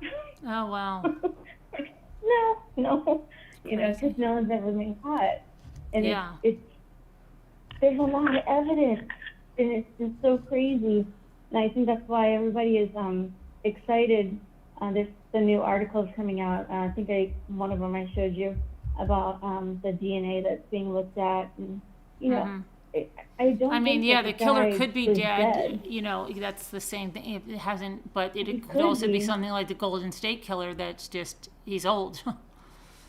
Yeah. But he's just it's just in this area. It just because we have this is a naval town, a big military town. Mm-hmm.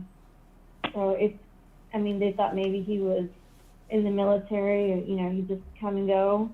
But I mean, it's still very much alive today as it was in the 80s when I was joyriding.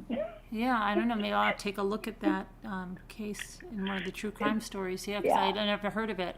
So that's kind of it's the weird thing. It's like I can't hang out with my best friend back then. I can't we reconnected and all that, and we talked on the phone, but I respect his wife. yeah. But then as I'm getting to know and figuring out, what you've been up to the last, 10, 15 years. And then he tells me, oh, I was on the Dr. Phil show because my wife, my wife's sister was, the Colonial Parkway's number 4 victim. And I'm just like, what of all the random things Mm-hmm. Wow. just catch up with? Yeah, it was pretty wicked. So That's anyway, crazy. I thought that was pretty interesting. Wow. Yeah. That's. Thanks for telling us that, and I will look into that story because I have never heard it. So. They do it all the time on that the Unsolved Mysteries, when they do those old reruns of Unsolved Mysteries. Right. They play they play it. I mean, I guess everybody's got their own. Every state's got their own little, stretch of road, Lover's Lane type of thing, where they have their stories of murder and, ties into drugs and sex and things like that. But Colonial Parkway, it still has not lost, its fear. And the people are still alive down here. The relatives of the victims are still alive down here and living in this area. So, it's kind of like we want to see this guy get caught. Crazy. But of course, I can't go to the court or anything like that. I'll have to go in disguise so she doesn't see me in the court. Anyway, well, it was nice talking to you. Yeah, it was nice talking to and, you. I'm glad to see everybody. I know I've talked to you on the typing and stuff. Yeah. I'm usually awake. I listen to you guys at night. So I thanks. participate when I can, but you guys are great. Appreciate it. Thanks for calling in. Calling again. Okay. All right, have I a good will. night. Thanks, guys. Bye. Bye. Hi, Bye-bye. new caller. Who's that? Is that Gail? It is. Hello. Oh, you Gail. You're in Canada, Gail? Yes. Oh, okay. Hey, Gretchen. Thanks for becoming a deputy rambler. So what was that? The number wasn't, you tried another number and it worked? No, I just did it wrong. Oh, okay. Backwards. So do you have I know. I've never. You have a true crime I've story? never called in. You never called in Do before? I have it? No, I've never called in before. Okay, well, good to hear your voice. I did. Well, it's not really true crime. No, Okay. it's not true crime. It doesn't count as true crime. I was a kid. I was just. I don't know. We had It actually was a kidnapper in our neighborhood. Wow. And the one day walking. Am I on panel talking? Yeah. Oh, it feels weird. It feels like I'm just talking to you. Oh, no, I can't you're on see. panel. Okay. Everybody can hear you. Hi, Gail. Hi, Gail Clark. No tricks. We're not tricking you. You're on YouTube. Hi. You're on We do YouTube, have Gail. true crime. Actually, it's nothing. It's more tragic, really. Actually, It was my great aunt Mary, my second cousin. This was 2 years ago, and he was power of attorney. She had a stroke, so he took care of her, and she had a lot of money. Very creepy guy, always creepy. We used to go over and clean her place for her and have a party for her and invite all her friends from Procter & Gamble. And they were all senior ladies, and it was the joy of her life, like all her old friends. And my great aunt Mary, my grandmother's sister. And I don't know how he did it. We think he poisoned her with her cardiac medications, but he murdered her. My cousin murdered my great aunt, who was a lovely lady, but he would never let anybody over there. And we would go there, me and my Aunt Diane, my mom's sister, older sister, and we used to clean the house, and then we'd do her hair and everything, and then he just stopped letting us in. Like, he wouldn't let us see her. And my cousin Jen said this to me maybe 2 weeks ago. She said, if all our parents, because there was 10 of them, knew this was happening, knew that he was like this, why is he not? Why didn't anybody do anything? And I had no answer for her. But at the same time, how do you say, well, for one, I know he must have been neglectful to her, because when we went there, I mean, he didn't hold a job. He didn't do anything. He was living off his mom. And we found out he had something to do with my great uncle, his death too. So he's in jail right now. And anytime I would walk by him, like by the pool, he would just give me this, he just creeps me right out. And they were the most loving people. They would give a stranger anything. They weren't snotty rich people. They were generous rich people. And they were just the sweetest people. And so now they're looking into my great uncle's murder, because they don't think he died naturally.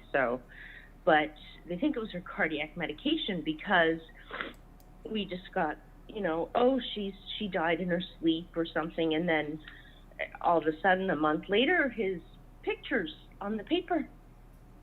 And we were like, oh my God, they never, none of us knew anything. And it was just so shocking. And when my cousin said that, I thought about, because I'm much older than her. I'm 45. Right. She's about 32. And she's like, why didn't anyone just take her away from him? Because for one, he was power of attorney. And when he would talk, she wouldn't. It was really weird. It was one of those situations where damned if you do, damned if you don't. He always found a way. She would say, if you asked her, you know, Mary, are you happy here? Would you like to come live with us or something? She would say, no, I'm okay. And she'd stutter it out, but Right. she must have been petrified of him. But I just think, I lost my mom when I was 29. I lost my grandmother, and then I thought, at least we would have had her. Mm-hmm. And it was just the most chilling thing to find out. The most creepiest man that used to be just creeped out as a child, who you were not really related. He was a second cousin to me, but my mom and my uncle used to talk about, how he never had friends, he never hung out with anybody. That doesn't mean anything. I mean, it's not like I had a lot of friends growing up, but he was very creepy, and I can't even describe that aura. He just oozed creepiness. And I don't know, maybe her needs, what we suggested years ago, Billy, if it's too much for you, but just for my aunt and I to get into the house on her birthday, so that she could have a fun, like a nice day. And she'd bawl, like she loved it, like seeing all her old work friends. Right. And it was just really sad. So that's true crime in my family. But, so are you saying, like, after he killed her, did he hide her? Did he try to collect benefits? Well, this is the funny part. So it was a couple days. That's what threw this investigation. And so I'm not immediately close, that I don't live out there, but my cousin Jen called me immediately, and she's like, go by the Toronto Sun now. And I was just about ready to puke. I thought, oh my God, he was just scary enough. I couldn't imagine living with, and he stopped care. He stopped the nurse coming to the house. He stopped everything. And I'm thinking, why didn't we just send a welfare check, like monthly? But I guess my aunts tried to get involved, and they're really annoying. I don't know if they started something, but after that, my Aunt Donna and my Aunt Diane, they're twins. They actually look like Marge Simpson's sisters. That's exactly what my aunts look like. Oh my gosh. I'm not joking. Selma and Patty, they're sitting in the hot tub, and me and my cousin are looking at them, and we're like, oh my God, that's Selma and Patty. And they literally are like that. So they do look like that. But I don't mean it in a bad way, right. Diane, if you're watching at all. But but it was just after the fact, like, we were like, how come nobody asked? Like, they wouldn't ask us, like the cousins. Maybe if my mom was alive, they probably would have. My mom would have been right down his throat. I can tell you that. She would have been right down his throat. But I think my mom would have got to them before the police, for sure. But that was just so chilling. It was creepy. And just to see, just like looking in his face, he would, Carol, his face, he just had those eyes, those dead eyes. Like, he never had a reaction. He never smiled. He never reacted. He probably never had a line on his face. Like, he never reacted. So what? And I'm thinking, what happened? Did he have a trial or what? Well, the trial wasn't long, that's for sure. I think because we found out after, and I think because it was hush hush, because he cut all the family off from even getting into the house. Both of my aunts, and I can't believe my Aunt Diane didn't get in, because she's something to be reckoned with. But I can't believe that they left. I'm like, and my cousin's like, why would they just leave and just not even a phone call daily to bug him enough? And I'm thinking, well, if you bug him enough, he's going to take it out on her. So I don't know if that's, but but when we would go, we were thinking, like, you could, they had so much money. There was no need for her not to have a personal support worker every day to help her do her stuff. So when we would go, and I was maybe, oh gosh, so she lived 20 years with him like that. She was incapable of doing a lot of things for herself. I couldn't imagine I couldn't have, a day I would be there and I wanted to go. And, you know, as I got older, I always used to drive by. If I was driving toward Lancaster, like out that way, I would drive past the house and I would always think, yeah, if I go there, he's not going to let me in, that's for sure.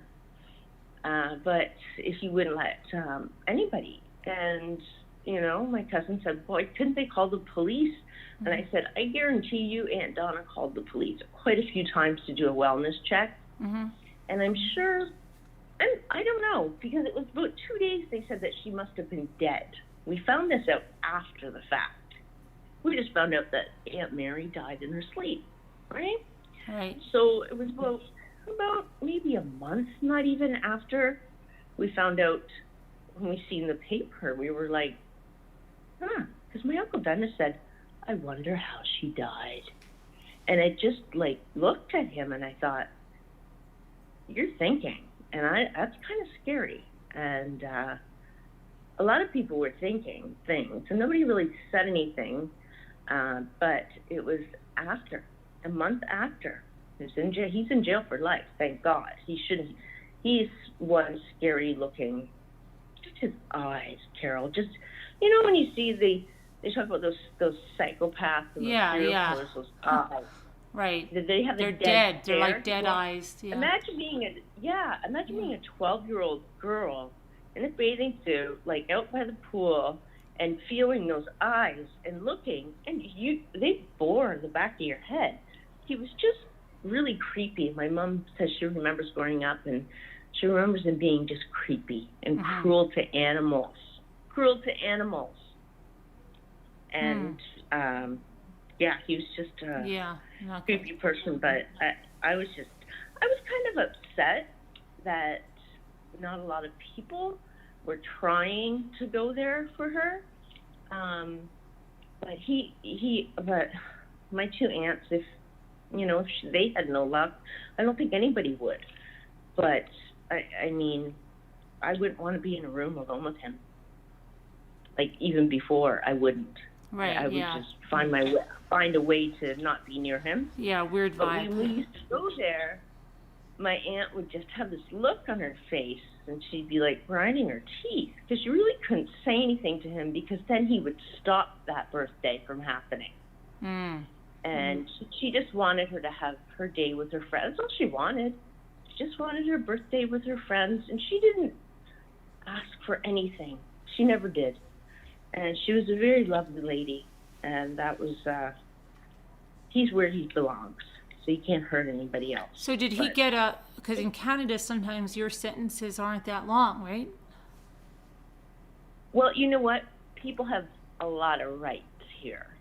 I went to high school with a guy, and I can't believe I sat in front of him in math. Dave Smith.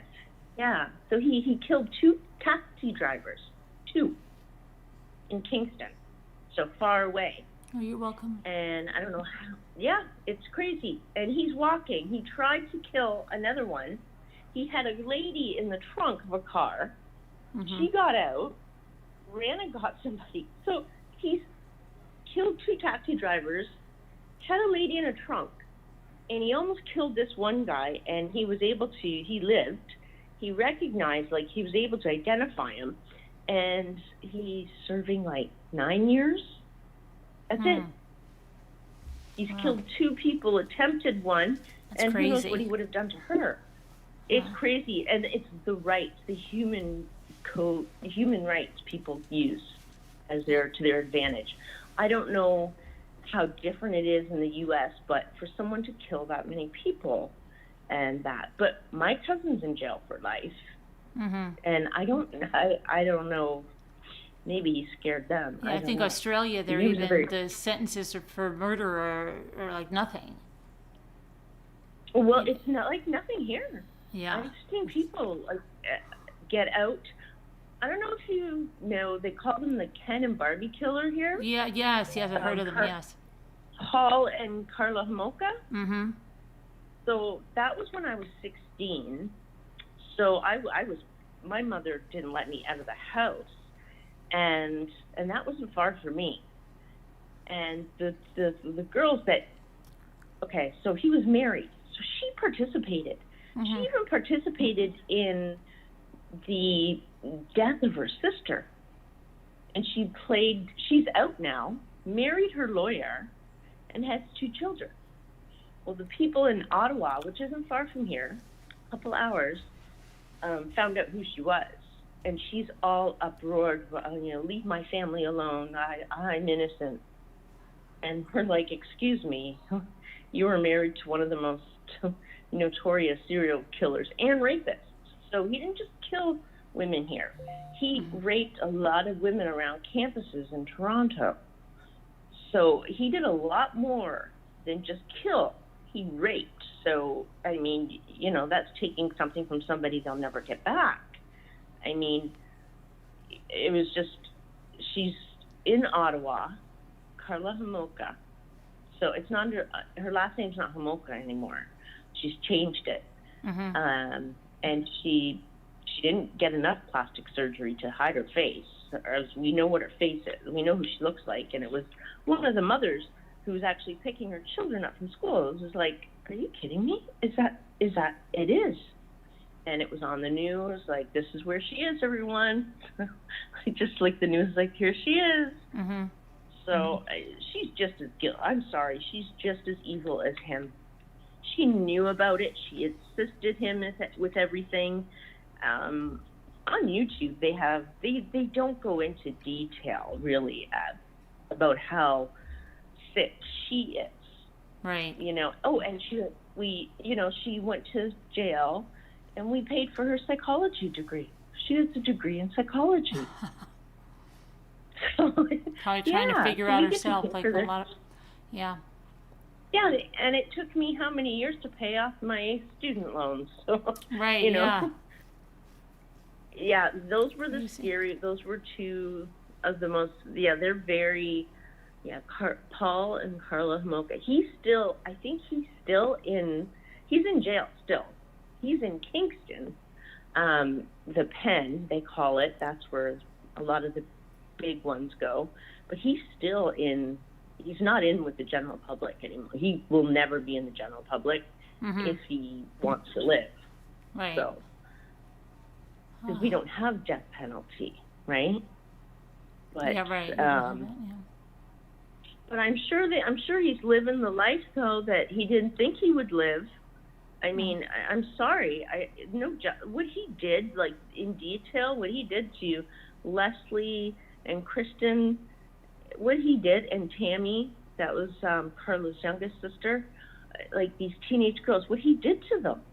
I can't even get into it. It just, what they did before, so they were aware at some point about how much torture, and that was a big part about it, was the torture part. I remember that. That was horrible. It was. It was. Oh my God. He would be shocking them with electricity and everything. Yeah. Yes. Yep. Ripping their fingernails off. Oh gosh. She was there, and you know where she got all the drugs from? She got a lot of the tools and the drugs from. She worked in. She was a veterinarian assistant. No. I wouldn't let her touch my cat. Like they were scary because it was around here. People were. St. Catharines is right beside me, so it's 20 minutes from me. So I mean, it was It was so scary. Like my age, like all the girls like my age, my friends, we were inside before dark, and it didn't even matter. It didn't matter what time of day it was. And it was a Trans Am, so everybody was looking for the brown Trans Am. I remember that on the news, and it was absolutely terrifying. But I can't imagine being the families. Like they still live it every day, knowing that she's out living her life. She has children of her own, and apparently, I guess she spent a lot of time with her lawyer. They were in Bermuda for many years, thinking she could come back to Ottawa and live scot-free. Like, lady, I don't think so. What you did to your own sister, let alone a fly. Like, yeah, it's horrible. Ugh. So she got all of the probably ketamine and all the stuff. What she did, her sister aspirated on her own vomit. So that's how she died. She didn't mean to kill her. Oh, okay, Paula. Okay, sorry. You know. Right. You Yeah. just duct tape. You know, that was a gift for her husband. Was her sister. That was disgusting. It was one of the most around here. Like, it's not a high crime area here. Mm-hmm. You could count 2 crimes in 2 years here, but that was just people were to the walls when they found out she was in Ottawa, and she's wherever and then it just went hush like that, like nothing on the news, nobody talked about it. And I know that her hubby is a lawyer, was her lawyer. How convenient for her. But that was just, I was like, no, I can't believe she's out. And look what people go to jail for, the marijuana trafficking, and they're still in jail. Mm-hmm. And what she did, that's horrific. But yeah, young. people do get like such petty time for the biggest crimes. And the petty crimes seem to, well, that's organized crime. When it's organized and you can organize stuff, then the government sees you as a threat because they can't tax you. So then you're going to do more time. But what I do see here as far as people, like the amount of time, because as a nurse, I work on surgical, so sometimes we get the wired jaws. We get the guys from the jail, and when they come in and when they have shackles, on they literally have a ball and chain on their feet. I just think, oh God. And they're fine. They're fine. I've had patients though that are, you know, they have the cop that's there. They're apparently, you know, and they're just chitty chatty. The females kind of scare me. Mm-hmm. But as soon as you go to administer something or start an IV, you know, there's an officer right there looking at them like, you try it. You think your job is broken now? But yeah, we get all of them from Kingston. We get all, I don't know why we do. We're a small hospital, but we get all the fractured jaws, like the jail fights.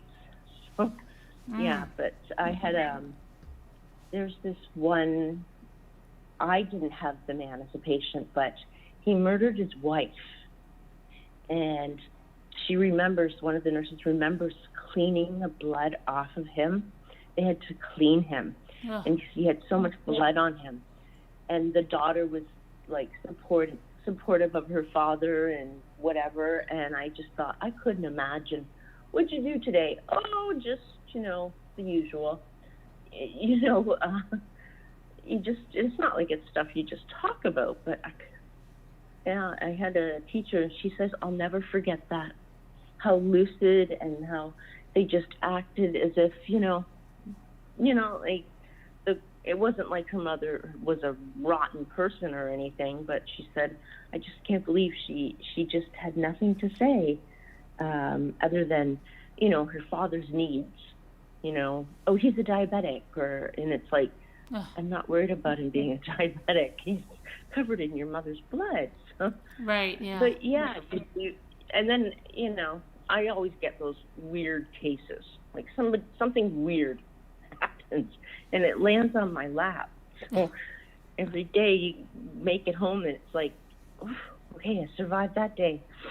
But we're right beside the OPP, so that's Ontario Provincial Police. So the police station's right beside us. So I walk to and from work, and I don't even think about it. But I should. But it just those two.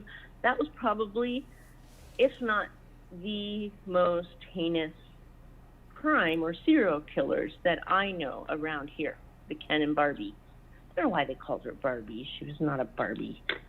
Probably because they were the typical, then in the 80s, the hot-looking couple that nobody would suspect, right? Right. They weren't your usual suspects per se, but Tell me that she's still in prison, please. No, she said she's not still in prison.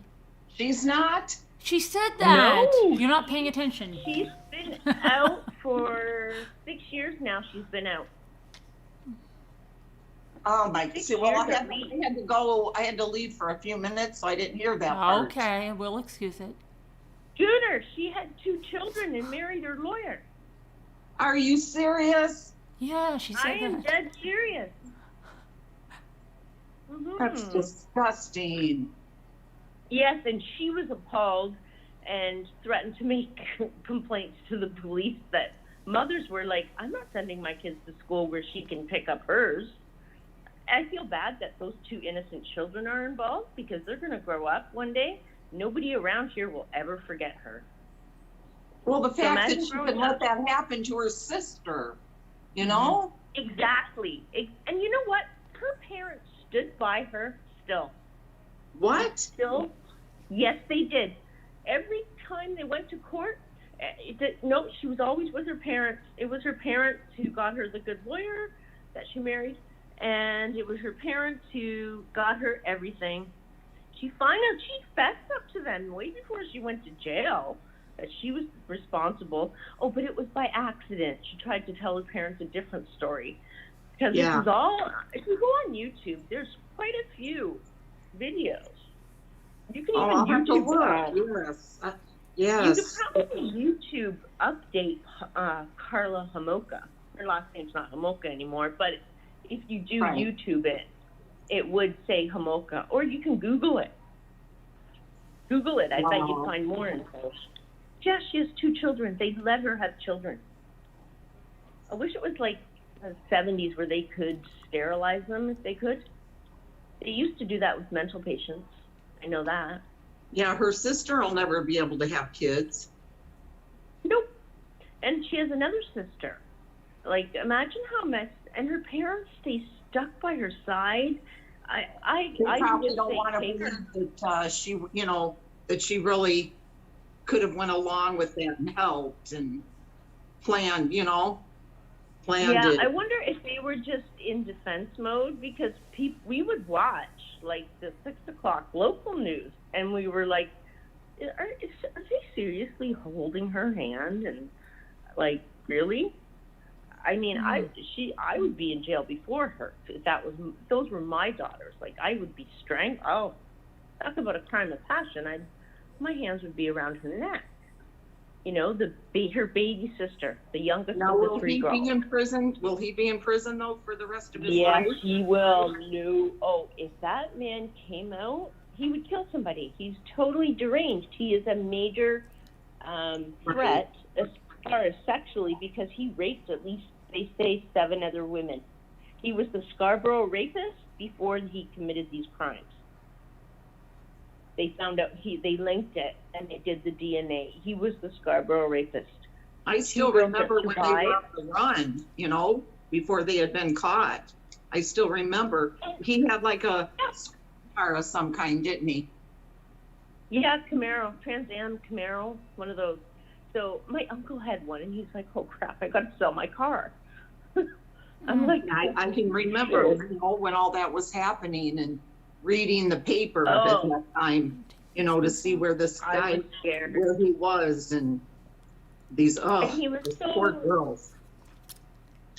But she tried to play the battered wife syndrome. So at first they were like, okay, Paula, you tell us. It's okay. We understand you're a battered woman. And then it started coming out. Right. But she's so dumb. When they tore the house down that they were renting, they found the videotapes in the wall.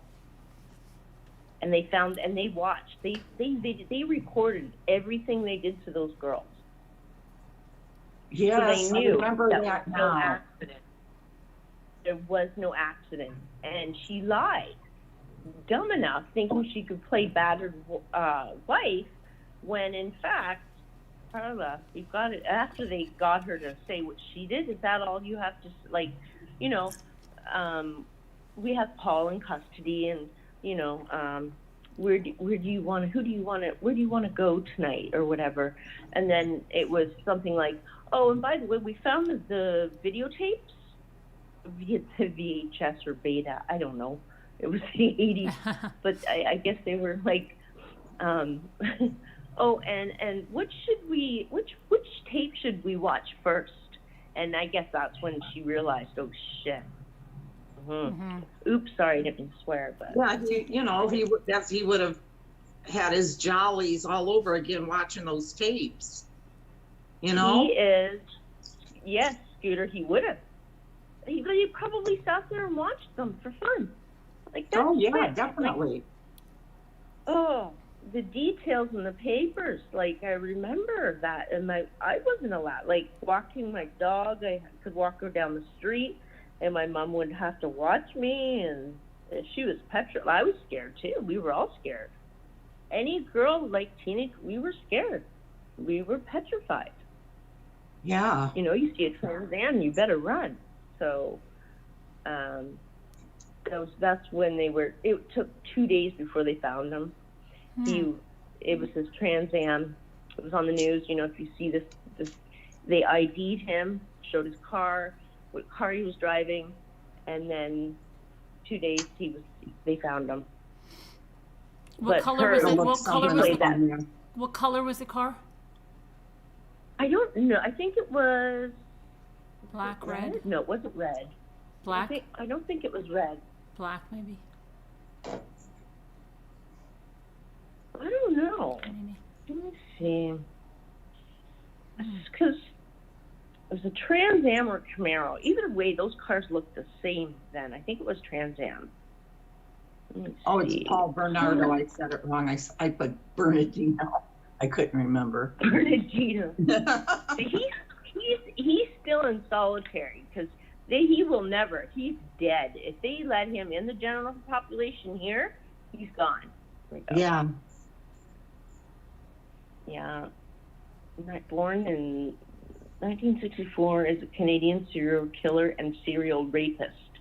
Bernardo is known for committing a series of rapes in Scarborough. See, he was a Scarborough rapist, and a suburb of Toronto between 1987 and 1990.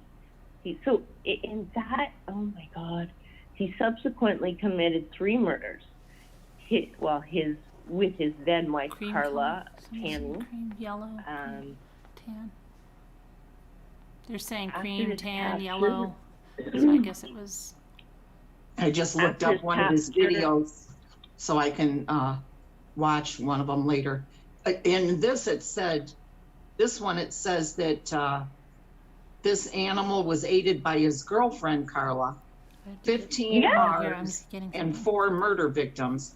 Oh, and then helped by his wife. So I'm confused. He was married too? He was married to her.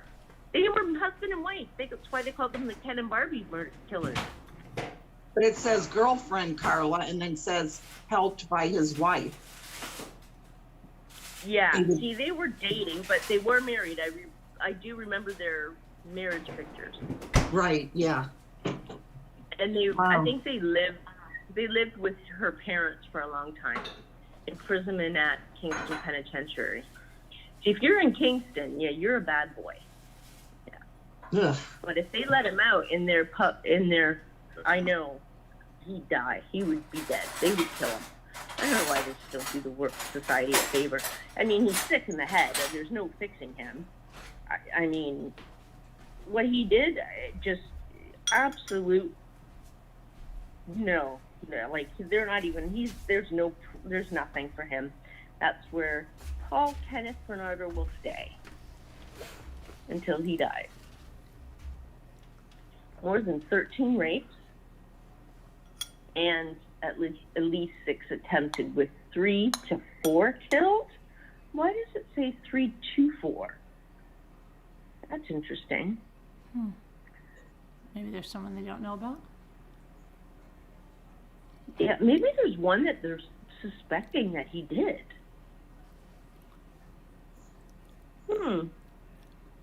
That's interesting. They just need a little bit of. Yes. And when they made a movie, I think, and it didn't. Yes, it's showing that. I don't think it was. Carla, it's called. It just popped up. The movie. What was the movie called? She's Yeah. to me. It's called Carla. K-A-R. They spell it with a K. That's what the movie is called? Yes. It just popped up when I was looking him up, and it says it's about them. She, to me, is the equivalent of him, because she was with it like enough to say, "Hey, you're creepy. I'm out of here," and I'd be in the police, yeah, right? Yeah, like, definitely. What woman? You know, I mean, I'm sorry. You know, I've had my crushes, but what woman in their right mind? That's what I'm saying. She just got her degree, and we paid for it, in psychology, Scooter, in jail. Is she working somewhere? Lawyer. She's done. She got her. She was in jail, and the whole time she's in jail, she got her degree in psychology. I mean, does she have a job working as a psychologist? Oh God, could you imagine? Well, she wouldn't be no therapist around here. I don't think anywhere from the West Coast, Vancouver, to the East Coast does not know who she is. And she can change her hair. She changed her hair, dark brown now. It was bleach blonde then. She can change her makeup. She can do. I would recognize those eyes in a heartbeat. She's just as sick as him, just as sick. Oh, because, did you see what? Sorry to interrupt. Did you see what Lori Colley? She said, "Read my comment." She said one of the bodies was found encased in cement while they were on their honeymoon. Yes. Yes. Ugh. Mm-hmm. And I think that was poor Leslie. It was Leslie and Kristen French. Both of them endured. Those two endured massive amounts of torture and suffering, like ripping nails off. Just disgusting things I can't even describe. Like that you couldn't imagine you would have to see on TV or read, because you couldn't imagine how sick that is. I'm surprised somebody wanted to marry her and have kids with her. Oh, you know? I can't. Him and her, they were a perfect match. They were just as sick as each other. I think they were both just as sick as each other, Scooter. They were both just as sick. Yeah, but that's what I'm saying. I mean, you know, her husband now. Her lawyer. You know? He was her lawyer. She married her lawyer, Scooter. Right. Like, ew. Yeah, so I wonder if she's still in Ottawa. That was a couple years ago I heard about her. It was on the news like, oh, Carla Mocha's in town. You know, like, oh, lovely. And they still call her Homolka. She corrects people. How old is she? It doesn't matter what you say. Well, I'm 45. So she, I was 16. She was in her early 20s. So she's probably 52, 53, I'm going to say. But she's sick. She's vile. And I can't believe she has 2 children. Hi, Jenny. Like, I feel sorry for those kids. I do. Because they have to grow up knowing that the world, or at least Canada, and for the U.S. to catch wind of this news, like, half of North America or 3/4 of it hates your mother. So, you know, I couldn't imagine, you know, her having children in the first place. Right. Like, she obviously didn't. I'm sure she didn't think about that. Yeah. I'm sure her whole family believes that she was a victim of his. You know? Oh, she did play that. That's how the police got it. Like, they knew right away the one investigator's like, we knew right away. There's no way she was the battered woman. Like Oh, Jodi Arias. Lori Colley said she didn't marry her lawyer. It was her lawyer's brother. Oh, even sicker. Here, let me hook you up with someone I know. Yeah, right? I know. I got a single girl I know for you. She's Yeah. a real doozy. But yeah, so who knows? I'd like to know where she is, and I feel bad for the kids. Like, I just thought, it's one thing to be out, Carla, but you're at she's outside standing with a bunch of moms, waiting for her kids. Don't think people are not going to look at you?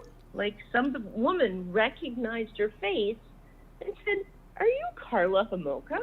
Like, came right out and asked her. And she just said no. And it was like, yeah, right. Well, I wouldn't admit to it either. Would you admit to it? Like, no, but I wouldn't. But there's nothing in her brain that's normal. The stuff she did to her own sister, because they attempted it once. They tried to drug her sister once, and it wasn't enough. But why were they doing this? What was the purpose of it? You know what it was? It was, he used to fantasize, and he would tell her about, taking her younger sister's virginity. So that was like a gift to him. That was his birthday present.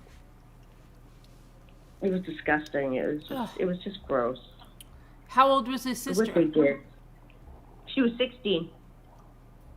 So either they waited till she was 16, or I think it was Christmas. It was on Christmas Eve they did it. Ugh. Isn't that horrible? Yeah. Yeah, it's just there's crazy people out there that just kill people to, shoot them or, to get away from a crime, from stealing or theft. But, Lori Colley says, and I can't believe her parents would spend weekends at Kingston Pen. They even brought her dog. Oh, God. But if you watched that trial, you would see her parents they supported her like 100%. Yep. So you can find the trial online, the trials online? Like, if my mother was alive, and if that was me, she'd disown me after she kicked the crap out of me. Like, that, I don't know. I don't have that mentality where I think, maybe because I don't have a child, but I just think, how can you love your child enough to stand by them when you know what they've done? Like, the evidence was there. We knew what they did. So, and they knew what their daughter did and helped abide by. Like, they knew. And they still stood by her. Yeah, they should snow remover because I don't know much about it. Gail, did you say you can find their trial online or no? No, I said maybe because I don't have a child, but I couldn't imagine if I said the trial. The trial. Oh, the trial. Yes, they were right there, front row and center. They were with her. They were her. No, I don't think so because it's Canada. Can you find the trial online or no? It's not on. We can't watch the trial. I don't think so because it's Canada. No, they didn't televise it, right? If they didn't, it wasn't televised. No, but going into the courtroom and then after, the supporters for the French family and Mahaffey family, the victims, the two victims that they found, the one case encased in cement, like her body part.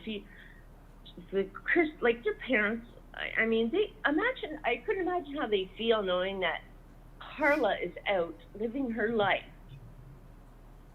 and their daughters will never live. I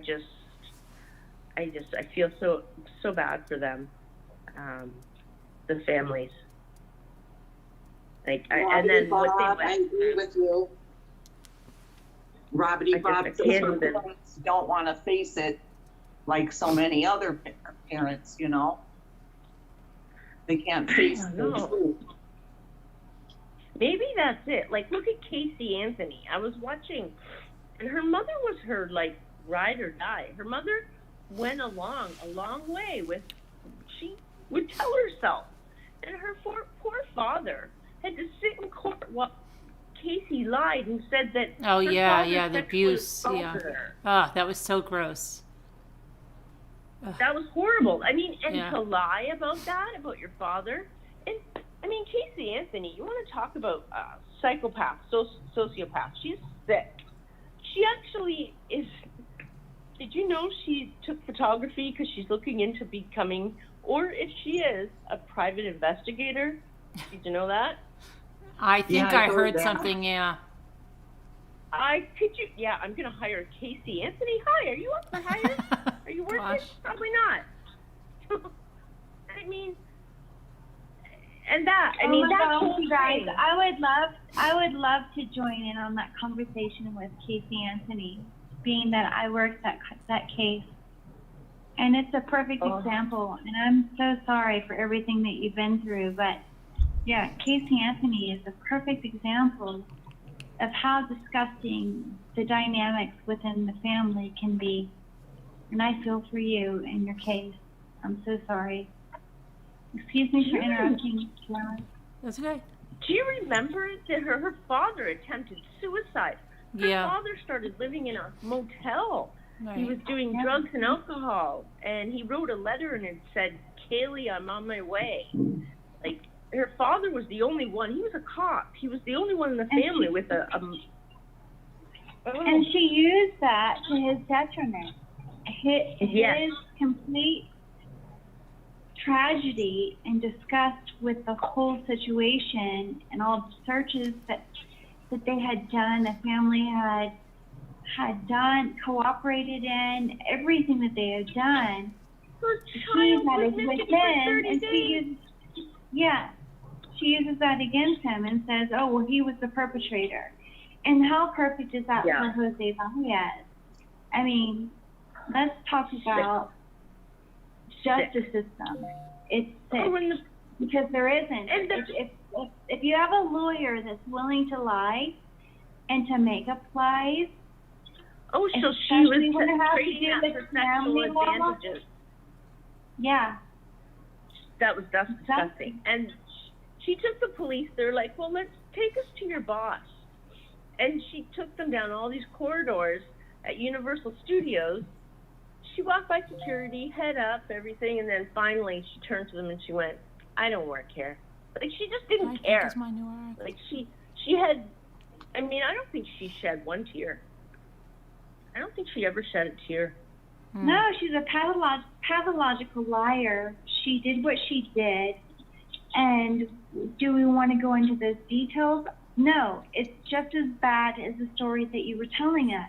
I mean, when it comes to family and the disgusting, horrific crimes that happen, it's very, very difficult because a family, they're pinned up, they're painted into a corner in a situation where they're not sure what to do. You know, you feel for your family member, but you want to protect yourself. And at the same time, there's no justice for the victim. And your situation and the story that you were telling us about the case that you were saying is the same thing as the Casey Anthony trial. There was no justice for Kaylee because everyone in the family was painted into a corner, right? And they were eventually blamed for the murder. Her father was accused of like the most horrendous crimes and circumstances, and actually helping dispose of the body. That didn't happen. It's all lies. And if there's that dynamic in a family, and if you have an attorney that's willing to lie for you, you're set. No, you're right. There's no justice. You're right. There's no justice. I know, and that's it, eh? That little girl, no justice. Nope. It's so and you know, horrible. and you know, the big case. I'm not even going to say the name of the case. You know which case we don't like talking Okay. about. Watts. You That, can say, you yeah, know, Watts. Which but, one? Watts. Yeah. Oh, I mean, yeah. Oh, but looking we at know. I mean, that's pretty much father- cut and dry. That's cut and dry. looking at the father, Carolyn has pretty the much. pain, No, I'm just gonna say Carolyn has done a very, very, very good job at making that case be cut and dry, because it really is, you guys. I mean, she's called it like it is. He was a family annihilator. He tried to impress his new women, and what happened. And his first, second, third, admissions, it just gives us a little bit more of, like Carolyn said, a little bit more detail into the mindset that he had, but it doesn't necessarily tell us, if there were other people involved. It was him. At the end of the day, it was him. And those children and Shanann are gone because of him and his choices. And there's I agree. Law enforcement can do to change that outcome, because I know. if you got a family member that's willing to off you, there's not anything you can do. I just look at the parents and not his. I just look at the parents and I just think, enough is enough with all this stuff. Just they need to heal, and I don't think everybody talking about it is helping them. No, but his parents keep bringing it back. His parents keep bringing it back because they want to change the public opinion about him. That's what it is about. They know he's not going to get out. They just want the public opinion changed about him. Mm-hmm. Yeah. And that's what all this is, like damage control. It breaks my heart when I see his parents like, please, enough is enough. And I agree with them. Robert Bob said, they don't want to face, his parents don't want to face it. And he doesn't want to tell his parents what he did either. Like, he can't face that either. Right. So. Yeah. But even when he told his parents that he did it, they wouldn't believe him. They start changing it around. I agree. The common denominator is not going to change. He's the common denominator. Mm-hmm. He absolutely was. And then, and the thing is with him, is he had set his pace, he had set his deal, the deal was done. And that is, as far as we can say as the public, that justice was served and that law enforcement did a good job.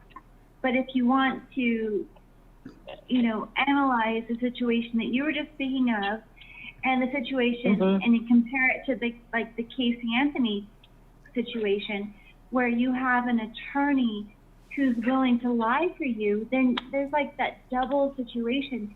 I mean, there is evidence and proof that Casey Anthony was having an inappropriate relationship with her attorney. I mean, no one's gonna want to say, hey, yeah, we believe that. But there is proof out there that it happened. Mm-hmm. There's proof out there that attorneys will do anything as long as you're paying for them. The money is there. O.J. Simpson, for an example, that they will be willing to lie in court and make up an excuse to acquit. Well, I thought Casey Anthony had exhausted her parents.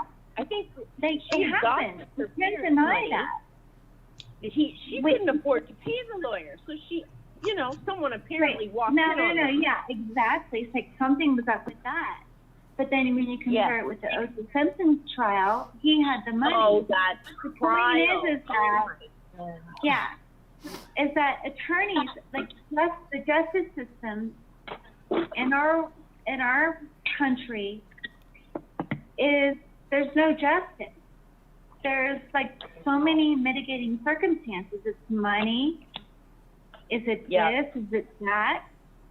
And then we want to compare it to your situation. We want to compare it to, I mean, even in military situations where things are kind of covered up, and then high profile cases where attorneys are willing to lie, or because the money is there, they're willing to sway. And I'm not dumb one, like, it's scary. and I'm not dumb one, like, you know, oh, why are they not, you know? And I'm like, what? No, I don't believe it. But I think it's just as dirty as many other businesses, you know? It's disgusting. But I just think about so the victims. disgusting. It's so discouraging. It's It is. really It is. discouraging. What to do?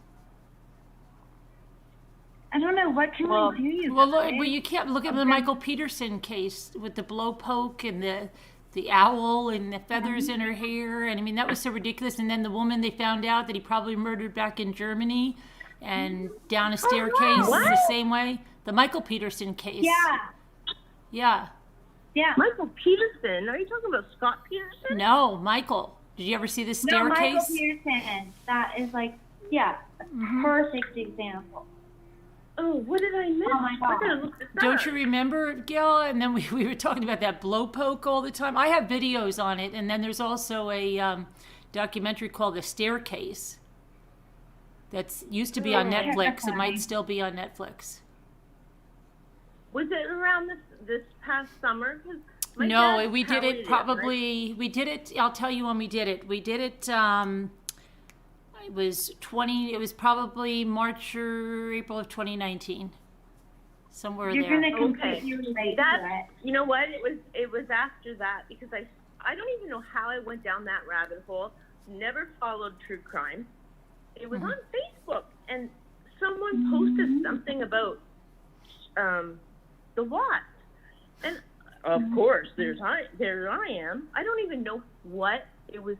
It was her face. And something woman like murdered, and I was like, what? And I thought it was somebody's friend or something, but somebody had it on their feed. And then I was like on YouTube, and then I was checking out. That's when I started following you. You're the channel I started supporting. But you didn't fall into the whole dynamic of the conspiracies and all the crap that was going on with other groups and pages and that whole case, because it pretty much is cut and dry. And I see, that's why I stick with Mommy Ramblings, because it's facts, not you're good to be there. Yeah. Because you don't want to go down those rabbit holes there with those people. No. Stick with Mommy. She was on it. It is what it is. Yeah, and remember in Michael Peterson, that crazy thing that was thrown in there when he had he was having that affair with that guy. Remember that? And that guy took this. I mean, that was just crazy. And the guy took the. Oh, yeah. It could have been an owl. Yeah, and an owl that got in her hair. And I had some lady was in here arguing, because we were saying, like, what were the chances, like, an owl getting in your hair? Like, yeah, that would be a big major thing. And some lady was arguing one time with us and saying, no, it's very possible. Like, and I'm like, you've always got one person that's actually, and if you have one person like that on the jury, right? And they really think there's a good possibility that she went outside and got a big owl caught in her hair and had some feathers. I mean, I think you'd have a hell of a lot more damage from the owl's claws. I mean, oh my God, I can't even imagine, but I don't know. It's so freaking nuts, and Mommy, it's so crazy. But don't you guys agree that we should have a time where we do talk about just going back to the Casey Anthony trial and just comparing it to the cases today, and how we see attorneys who have really picked up on the bandwagon of Jose Baez and who are willing to lie and do a bunch of bullshit to save their clients, and how much it has affected our jurisdiction, our legal justice situation, where people are getting off because And they're attorneys you know are what willing it to is? lie for them. They're willing to lie, right? I see people every day are so encumbered with their own lives. They're just like, that's not me, blah blah blah. Well, it could be you. You know, that bothers me. People are like, it's not me, so blah blah blah. That bothers me. I don't know why. Well, it was like Skylar Richardson. Those lawyers were really sleazy in there. The father, the son, and then she was working in the office. Remember, she was working in the office, Skylar. Yeah. Oh yeah. Sleazy, so sleazy. That's a perfect word. Sleazy. She got off, didn't she? Oh yeah. Didn't she get off? Yeah, yeah, and they kept saying, well, you know, it would be perfectly fine that she would just be delivering the baby and not telling anyone else in the house. If, you know, just maybe she didn't want to wake anybody. No, I mean, it was like, it was so ridiculous. Yeah. And then all that stuff, all those texts to her mother and her mother's text to her, you know, oh, good, you know, and now go run another mile. And yeah, her mother, their relationship was sick. Yeah. It was sick, but then that father's still there. So don't tell me he didn't witness how sick, the twisted that mother would manipulate that girl. She probably manipulated everyone, the mother. She probably did. Yeah. She's I'm sorry, she's sick. She's sick. Mm-hmm. Just watching, you know. And you know, oh, she can't, you know, she can't go to please don't sentence her if she's guilty because she has anorexia and her hair is falling out. And yeah, she didn't think about that at the baby when she buried the baby in the backyard, you know. Yeah, and if she's pregnant, her hair should be abundant, not falling out. Yeah. You know, well, she definitely had it. I mean, she did look like she had an eating disorder, but that's not a reason that you get away with murder. Nope. No. You know. That's disgusting. I thought about that. I thought about that little baby. Like, I just thought, oh my God, this is sick. Like, but then I think about, you know, how eager she was to please her mother. Like, she would do anything, obviously, and she did. Like, the unthinkable, the thing you do would be, you know, like, I don't know, when I think about the mother I had, yeah, she beat my ass, but she sure as the hell wouldn't let me do that. Like, I don't get that. I feel bad for some people who have horrid relationships with their mothers, because I didn't have her here long, but I'm telling you, what my mother taught me in my short years that she was here has taken me farther in life than any money, anything.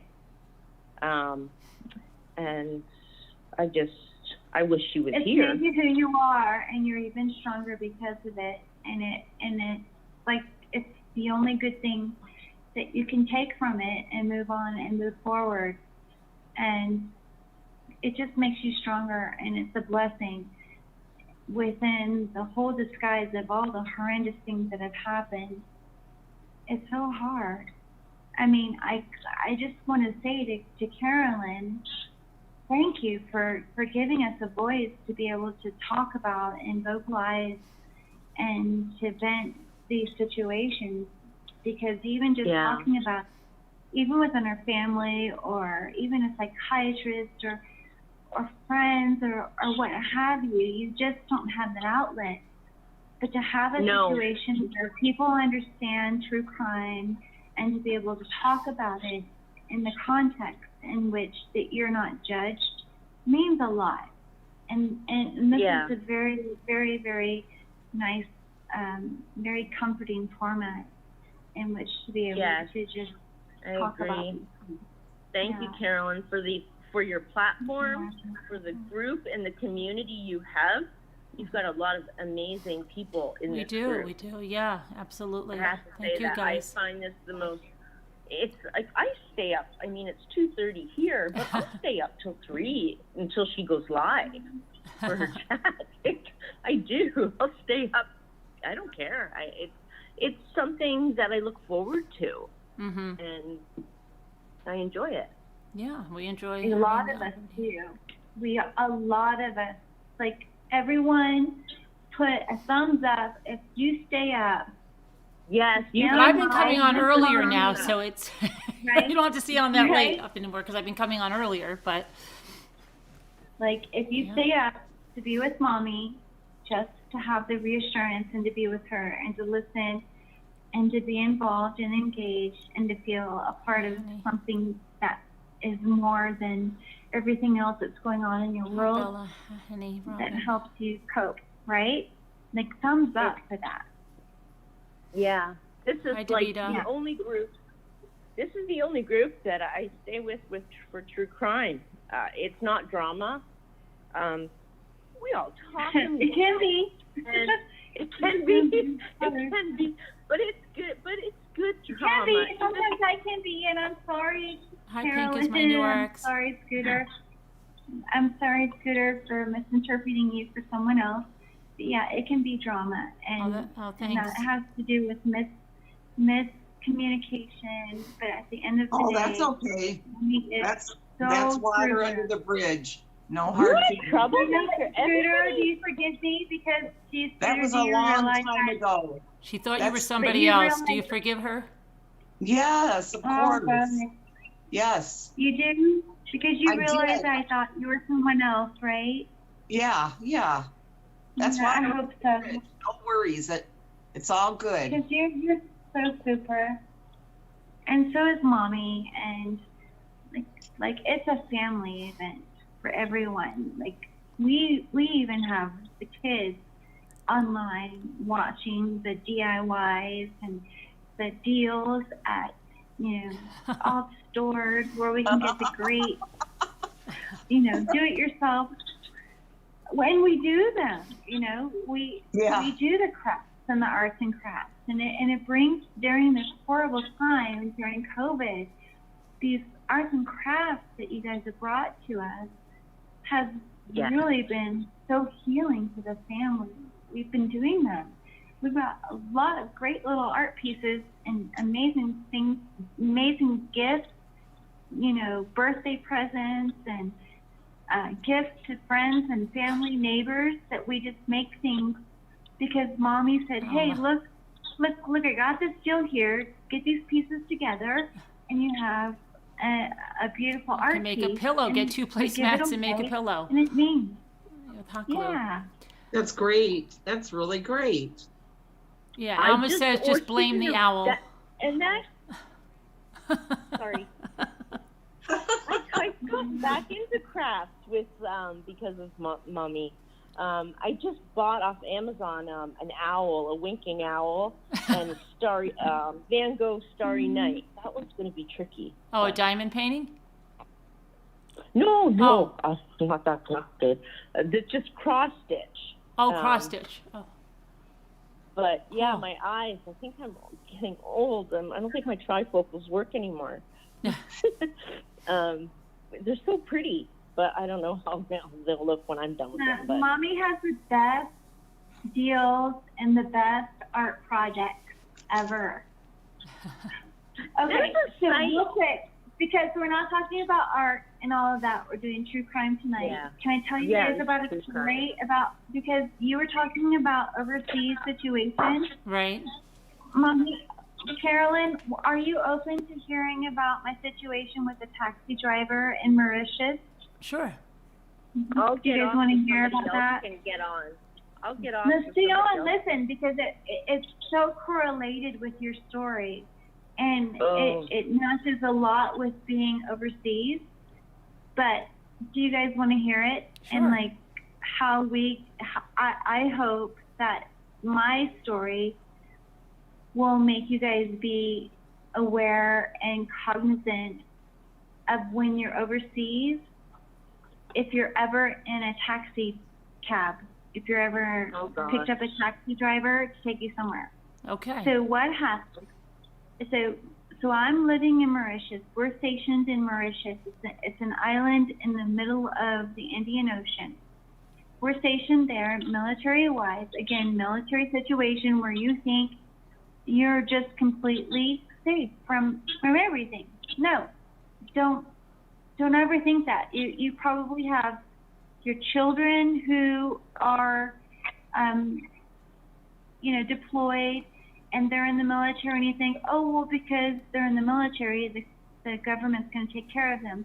This is probably going to give me a lot of shit. But no, safety is not necessarily there. There is some responsibility on us as individuals. The government can only do so much. And a perfect example is when you get a taxi driver. And so I had a friend who visited me from Germany, and she was she is an amazing person, but she is German. And if you know German people, they're very outspoken. But that's coming later. Long story short, we went downtown, we had a really, really good time. I had arranged, because she was in town, a bunch of friends to come together to say hello and meet her, have a good time, be together, thank her for coming, her trip, welcoming her, and have a good time. After that, we took a taxi. And during the taxi drive, guess what happened? This is what happened. Weird and crazy. The taxi driver starts to ask us questions. So number one thing is, when your taxi driver starts to talk to you and ask you questions, it's time to say, I really don't want to talk. I just would like for you to take me home. That's the best advice based on the situation, but that's what we should have done, and we didn't. But moving forward, we should have, and I will from now on, ever. But anyway, he engaged us.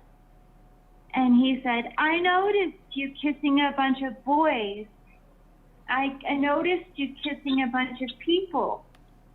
And Mauritius, it's French. It's kiss cheek to cheek to cheek. You know, it's a bunch of cheek kissing. Right. Thank you, hugs. It's a very affectionate. Yeah. And it was a very affectionate group, because everyone came together to welcome my friend Sanya, who came from Germany to be here, to be with everyone. And we all came out to be there, to be with her, to show her a good time. But he had a problem with it. And when he started asking questions, we didn't say that to him.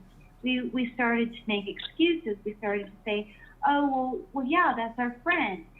And he says, no, you're blonde hair. You have blonde hair. You're not from here. You're hookers. You're whores.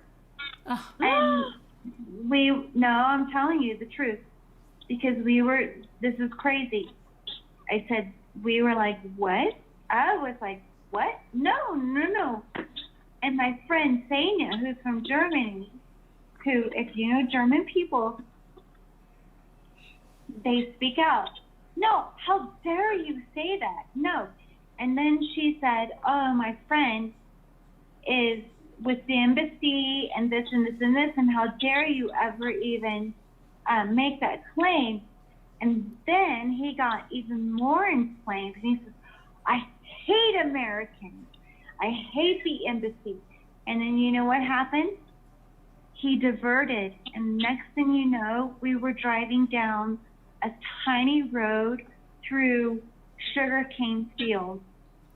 Oh my God. And we were off track. We didn't know where we were going. And all he was doing was calling us whores and this and that and broken English. And I was in the front seat. She was in the back seat.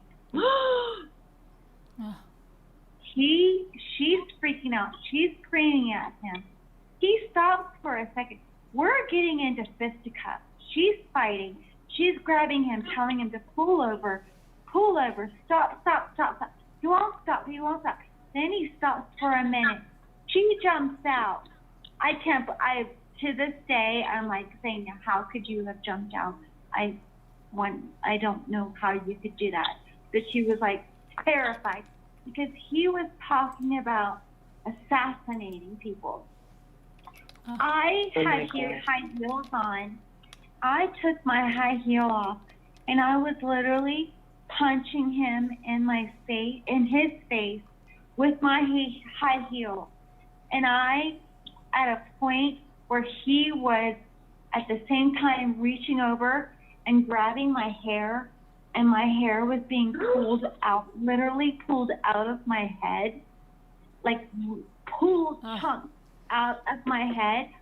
I took the high heel and I was pushing it into his neck, but it wasn't doing anything to stop him. Finally, he slowed down, and I opened the car door.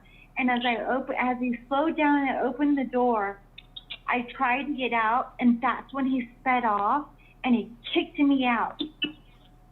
And then we were so lucky that another car was coming down the freaking same direction, down a sugarcane field out of nowhere. We're so lucky that they pulled over and they rescued us. And I spent a week in the hospital from it. And he hates Americans. He hates America so much that he did that to us. And because Sanya was just like so vocal, because she's German and she's just so righteous and so beautiful and so true, that it just got us in a situation where I had literally had chunks of my hair pulled out of my head, and I was admitted for a week, and I had to have, I had a blood transfusion, and my abdominal was really bad because he had punched, and the fight was really vicious. But, oh my God. At the end of the day, what happened out of that was nothing. There was no repercussions. There was no finding who he was. There was no figuring out what happened. It was just, I had to deal with the physical repercussions of the situation. And like your case, and you're talking about the military, you think you have this extra layer of security. Unfortunately, this is going to kill me, but you just don't. We are on our own, like we are in every other situation in the world. We have to look out for ourselves. And people, whether they don't like us because we're American, whether they don't like us because they hate women, It's funny you say that. We've got to do, there's nothing, I don't know what to do. Because they're on a mission, because they want to hurt someone, no matter who we are. We could have been anyone. But the crime happened. And you just have to be vigilant. And I'm never going to speak to a Texan person ever again. I don't know what to say about this. I hate how it has changed me as a human being.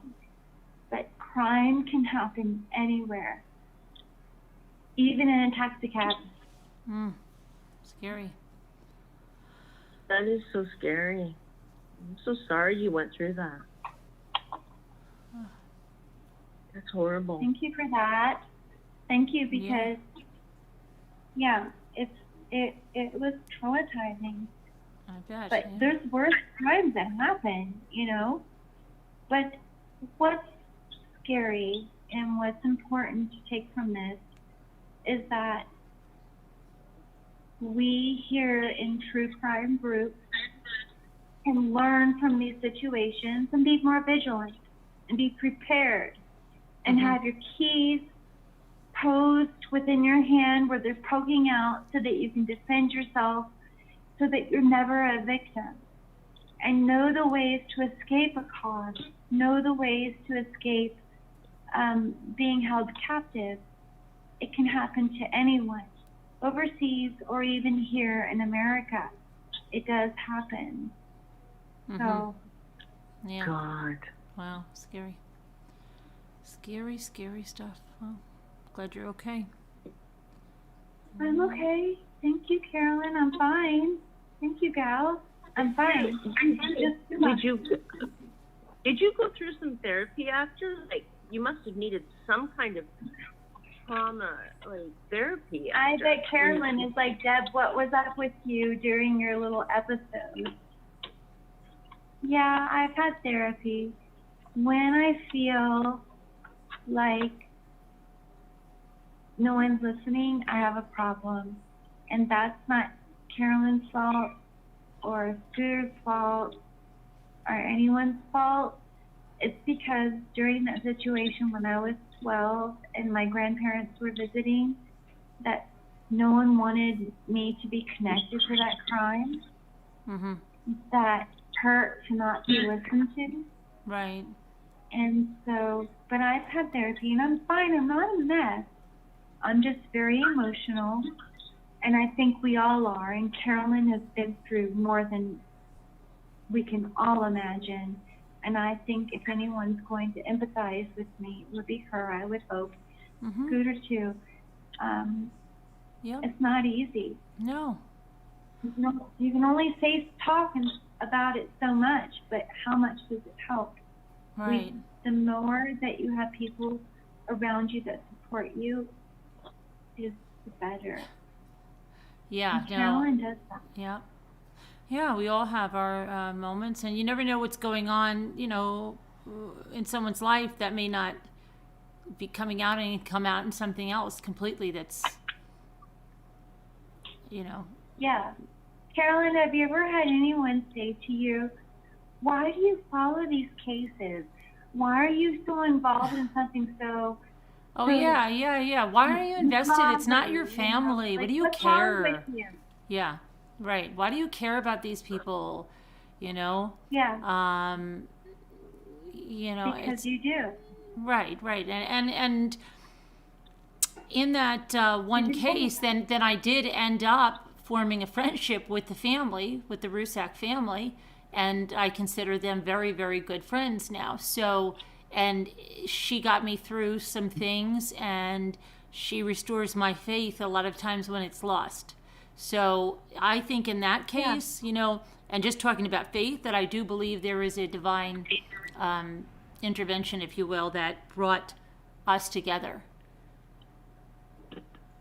Exactly. And then at the same time, it's like some people might judge and say, who are you to go and be so involved in a case and interject yourself so much to where you're advocating so much and you're involving yourself so much that it's swaying and it's making law enforcement focus more on the case?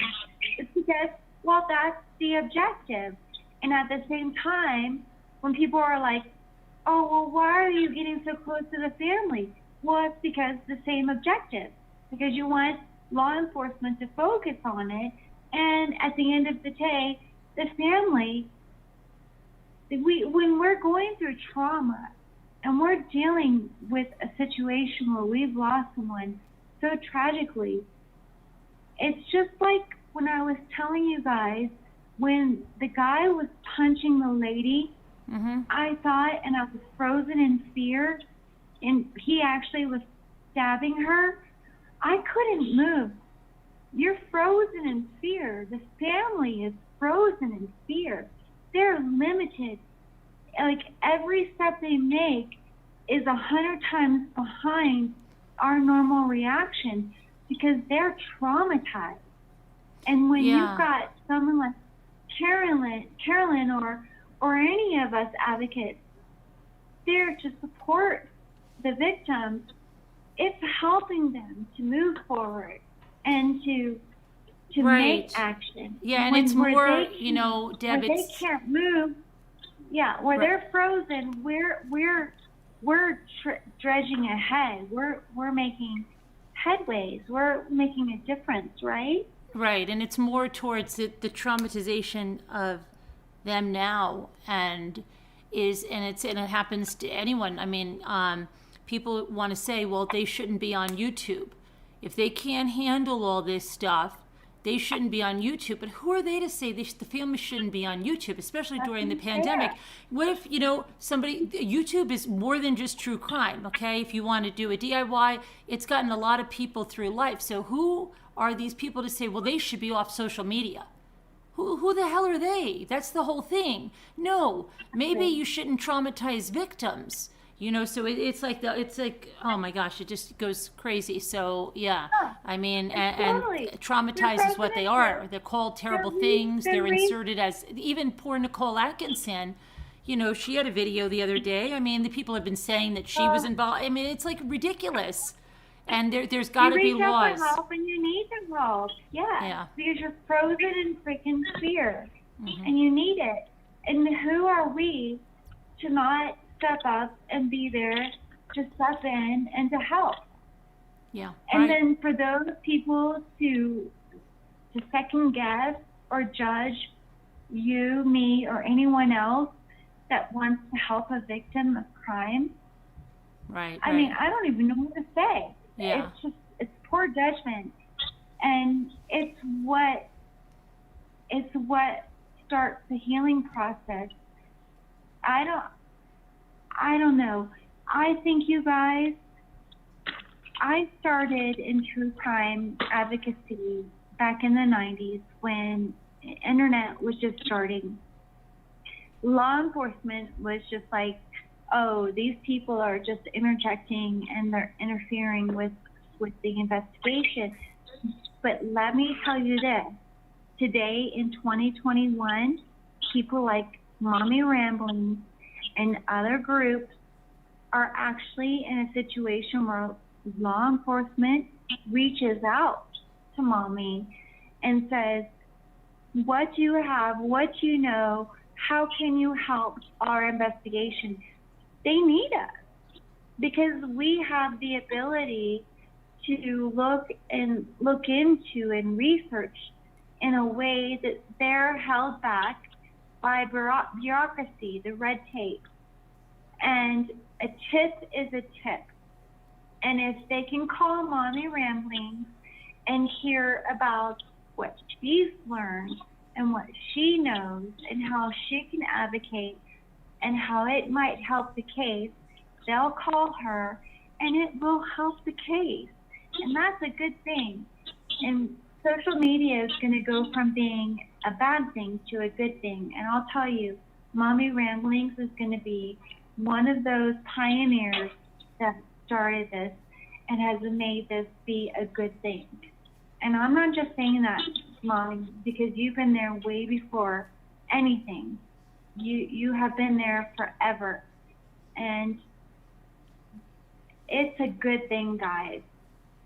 There's changes that can be made, and we as social media can make a difference. Yeah, there's a lot of social media laws that have to get out there because there's crimes like, there's all types of crimes. And then for the victims, there needs to be laws that stop this harassment of the victims. And that's, we are working on that. But then as double soul, no one realizes or takes into account the beating and the beat down that you get by doing what you do, which is just so hard because you wake up to do good things, to help a case, and to do good positive things for a case, and then you have to deal with trolls that do nothing but beat you down. Right. And I'm really, really happy to see that you have been able to forage on from that situation and those situations and those toxic situations with people. You have to. Yeah, you have to, because you can't let them, they just want to destroy. You can't let them do it because they're threatened and they're going to kick and scream and try to do everything, but you just got to keep going. And people that believe the crap, they've never been part of this community, really. People that believe crap like that. So, it's sad because sometimes we get people that really aren't good parts of the community. It hurts your heart. Somebody said to me recently, it hurts, but somebody said to me recently. No one realizes how hard it is for you. Right. Because on the flip side, while you're doing good things and you're helping law enforcement, People get upset. you've got to deal with these trolls. And Yeah. then you get hyper vigilant and sensitive, and then you give them the time of day. Good night, and all Sharon. it does is just give gotta- them, It's more natural room to pruning talk. of a community. And the learning process is you've been really good as ignoring it, and that's what you You got got to do. to. You have to ignore it, Because and you have to look at it as, Yep. can't take it, anybody that Can't take it doesn't personally. look at it as, Cannot take somebody it just said to me, Deb, they said to me, it's God pruning your community. Yep. And sometimes Yep. there's a few bad apples, right? But they don't spoil the whole bunch. Yep. Because at the end of the day, you're doing a very good thing, and you just can't let that negativity. And you get have you. And it's really you hard. have an army. You have an army of people who love Yeah. you, Carolyn. So Yeah. I mean, Because we're- she's Last trained. I mean, if you guys will look back to 3 years to today, Carolyn has really built not only an army, but she's built an armor for herself. She's learned. She's fallen into those people who played to be friends with her, who have used her, and then have attacked her. And I know that I was there behind the scenes for her. I know that all of you have been there for her during these hard times. But yeah, today, it's a couple whole weeks different ago. story. He rises to the Because top. she Mary. just continue to focus on the initiative, and you're doing really, really, really well with that. Yeah. All people like that want to do is derail you. So if you just keep on and just ignore them, that's it. You just do what you do. Because do people realize, Carolyn, you've been sued and you've been through the ringer, and you've still overcome it. Swatted, yeah. So I mean, and I plan to do that. I'm not a quitter. I never have been, and the community here has been sustaining as beneficial for me as the people that tell me it's so beneficial for them.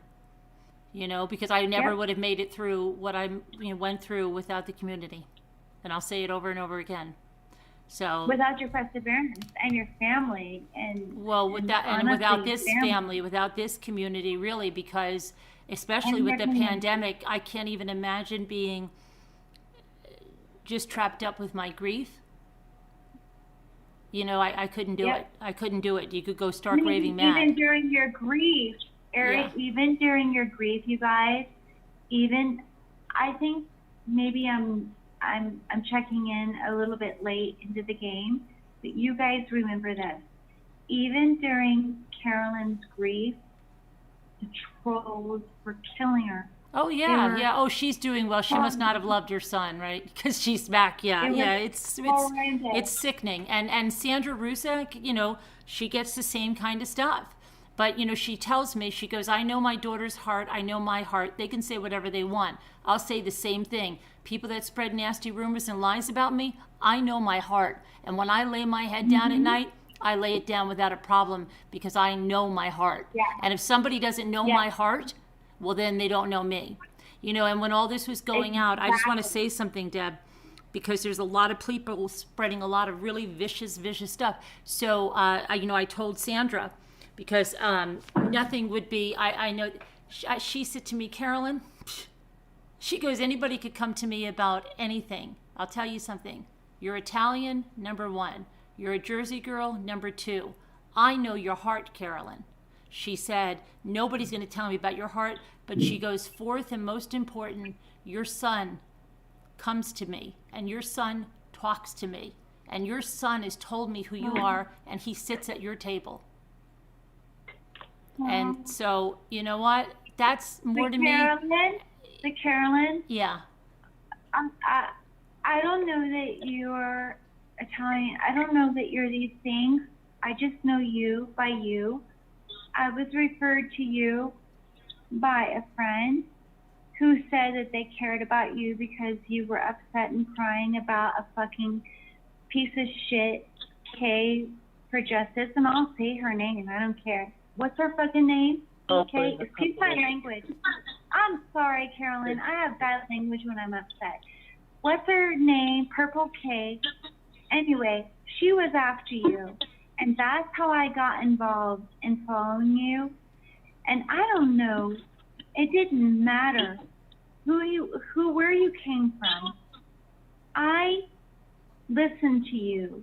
I watched your stories. I listened to your vlogging, and I knew, just like my friend who had come to me had said, I had to stand up for you. And that's what I did. And I know that I had my crazy moments, but it doesn't matter who, where, what you came from, Carolyn. At the end of the day, you care about true crime and you care about victims, and you really are a victim advocate. You will literally read to us for hours on end freaking law documents, court documents. You'll stay online just to read us word by word, verbatim. 400 pages, it doesn't matter. You do it so that we're informed. And not many creators, That's when up to you start a the whole live, fucking thing. Excuse my language. I'm military. I'm sorry. I'm a Navy husband. But you go out of the way. Swear the most. Right? Am I right, you guys? Carolyn. Yes, you're right. Yes, you're right. I'm not Amen. kissing your ass. I've had issues. We've had issues. We've had our issues. We've had our fallout. I've had my drama. It's Carolyn. not ever been with you. Yeah, but Carolyn I mean, you've has always, an army. no, I thought whatever happened with you, Deb, was very out of character, and I think something was up, and that's fine. We can make our peace, and I think you're a good person, and I think It was that woman with the raspy voice, and Yeah. she's not with you anymore. No, she's not. No, and she And wasn't that doing was good her. things. And She I wasn't, so, I thought it was Scooter. yeah, poor And Scooter. I thought I missed the perfect Scooter. Yeah, And Scooter gets and all I the did bad my- rap. yeah, And I no. wrote to Scooter and I apologized and I said, I think I misinterpreted. I think I wrote you as well. Yeah, But and I mean, we that can get was, past that, and people can make mistakes. It doesn't make them a bad person, and that's, and it's people that, like I said, Deb, people that are friends. Now, I've been friends with you, so you're not going to do one thing and I'm going to say, oh my gosh, then I was really never friends with you if you don't even, try to resurrect your relationship or something, right? Then you really were Because never friends. If you turn I like felt- that, then you really didn't care about the person. You Right, didn't. that's exactly how Because I everybody's felt. not perfect, Like, and people I make felt mistakes. I felt so loyal to you, and I received some feedback from someone that I misinterpreted connected to you and Scooter, and then I really went off the hinges. And I was like, oh my God, like, I love Mommy. Right, and it was out of character, so and I much. told everybody, I said, I've known Deb a long time, and that's totally out of character, and something is amiss. And I think more people have to start understanding each other. Like, if you really do care and love for a person, that you don't just turn on a dime, because that's always been my thing here. I've had people that have been like, oh gosh, this is so great. And then, bam, somebody says something and it's a lie, and that person turns around and then is starting to just spread hate like crazy and they haven't even spoken to you, but they're taking it out of somebody else's mouth, and that's what I just say. I don't understand people like that. And I think you're better off if people are like that, then they're never your true friends. They never are. And I would not be here without knowing the true loyalty that you have, because I know you, and that's just beyond you. And Right. I mean, like anybody in here could have a bad day, but see, I think at the end of the day, anybody who's familiar with or even knows Carolyn knows if she has something to say to you, she'll say it to you. Right. I mean, I think people should have heard enough about from J Bell's situation, right? About how she was going behind the scenes and how I said after that situation, if someone is coming behind the scenes and saying, Carolyn doesn't like you, or Carolyn's saying this, then you should say, well, wait a minute. Who am I? Did Carolyn ever act that way? Why shouldn't I even give Carolyn the benefit of the doubt and ask her? This person's saying this about that you said this. Did you say this? Exactly. And Carolyn, I think that this is a very good moment to apologize to Scooter because she didn't deserve my wrath. I am a Scorpio. I am a passionate person. You guys know I'm a victim advocate. I am a fighter for things. Right, and I know you were for Kelsey Barrett, and we appreciated the court reports. Scooter didn't deserve my shit. She didn't deserve it. Yeah, I made Scooter cry. I know, but I know it was bad. But I even asked Scooter. I said that is. I didn't know what was going on. I didn't even look. I said that is so unlike you. I said. Oh, Deb, it's fine. Really. I want to make it better to you. That's okay, Send her a troll. Hey, Deb, you want to really make it up to her? Send her one of those little trolls that she likes. Can I send you a bracelet, a Kelsey Barrett bracelet, and just say thank you so much for calling? Okay. No, that's fine. I don't need anything. And then, and the between, I'll send you hugs and kisses And I did. I wrote you, and I said I was sorry, and I know you did. Really yes, and apology accepted. Like Carolyn said, we all have bad days. Scooter snaps my head off sometimes, but I don't throw her to the curb, right, Scooter? And she doesn't throw me to the curb either. Okay. Deb, don't worry about it. Honestly, just forget about it. Honestly. Are you sure, Scooter? Yes. Seriously? Seriously, yes. No. Seriously. Do you see, Deb? When you came in and you said to call, I said I'm going to let you call because I've always known you to be a good person, and I think something was happening, and I'm glad you came up, and I'm glad we're all good now, and I really am because you're a good person. Oh my gosh, you guys, you've always been amazing people, and I really felt like I really did make a left turn instead of a right. And I really appreciate. I want to make it right. I really appreciate it. I appreciate Scooter it. took the brunt of it. Scooter's got big shoulders, right, Scooter? That's right. I got big shoulders and big everything else. As sweet as my voice can be, I can be pretty vicious, right, guys? Right. And I am so sorry that you saw the brunt of that. You didn't deserve it, and I'm so sorry. I can be a freaking asshole. We can all be. We can all be, right? I'm sure we all have moments. We all can. Trust me. We all. I'm really bad. Right. I'm really bad. I mean, people have moods, and people can make mistakes and think someone is someone else, and be passionate about it. But if we can all come together, and if we really care about each other, which we do, it's okay. It's just like family. Okay, you have a fight with somebody, but it doesn't mean you just turn on them and say, "Oh my gosh, you hate them," right? That's the whole thing. If I could take it back, I would. I would never ever want Scooter to cry ever again. Never. Hey, I'm a tough person, Deb. I'm a tough person. I really am. Of course you are. Absolutely you are. But I understand. I totally. It's fine. It's been fine for a long time. Please don't worry about it anymore. It's water under the bridge. But what's sad is that you were taking the brunt of a situation that had nothing to do with you. You did nothing. You said nothing wrong. You did nothing wrong. It's all right, You were mistaken for another person. Right, and it's all right. You were mistaken for another person, and I went balls to the wall, and I was inappropriate. And at the end of the day, was this J-Bell? You did not deserve that. No, you didn't deserve it at all. She didn't, but you've apologized, and it's all good, and we can kumbaya around the campfire now, right? And we're all good. Everybody's good. Yeah, Hopefully I never have to show my real anger on her because I have real anger sometimes.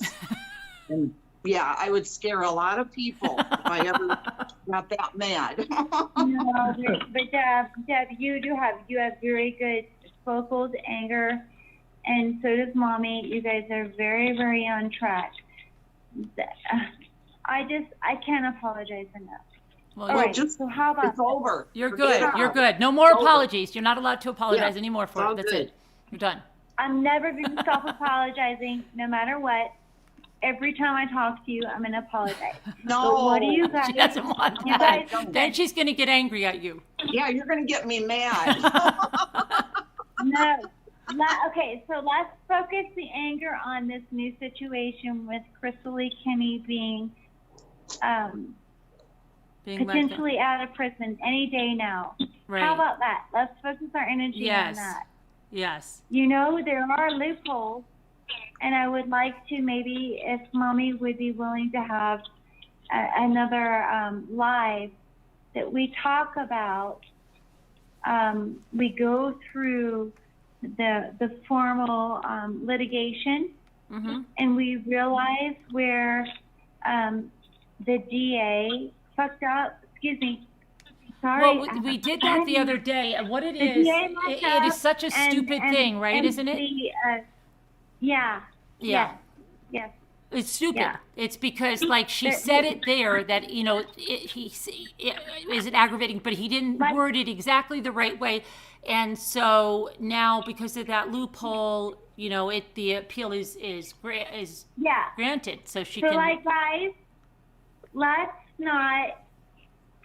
not suck up to the situation, and let's look into it. Let's analyze the documents, and let's continue to fight for justice for Kelsey, because there are loopholes within that. Okay? They're blaming it on the judge. It's not the judge's fault. Look into it. Read it. I'll resend you the document. We read it here. I read the whole thing. But read it. It's between the DA and her bullshit law attorneys. Right. They made the mistake. They made a deal. She never ever, bottom line, she never ever agreed to the waiver. And that's where the judge had a right to apply aggravating circumstances. So let's pick it apart piece by piece by piece. Okay.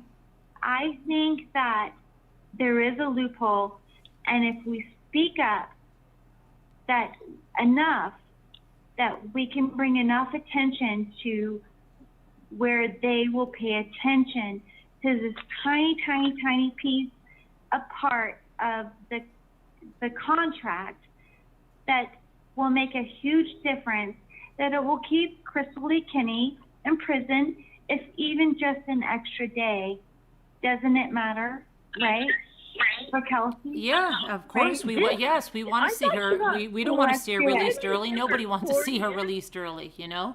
Nobody even wanted to see that deal with the devil, but it did without the body. They were worried they wouldn't get Frazee in it. And how come he's never tried for an appeal? I thought 100% he would try an appeal. No, exactly. It's not the judge's fault. I'm going to tell you that right now.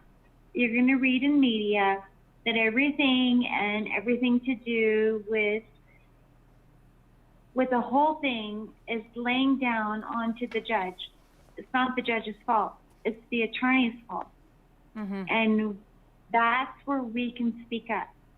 We can speak up for the judge. Whatever we can do, if there's anything that we can, so you go and tell us what it is, and we will stand behind it, because we all want to see her serve more time, believe me.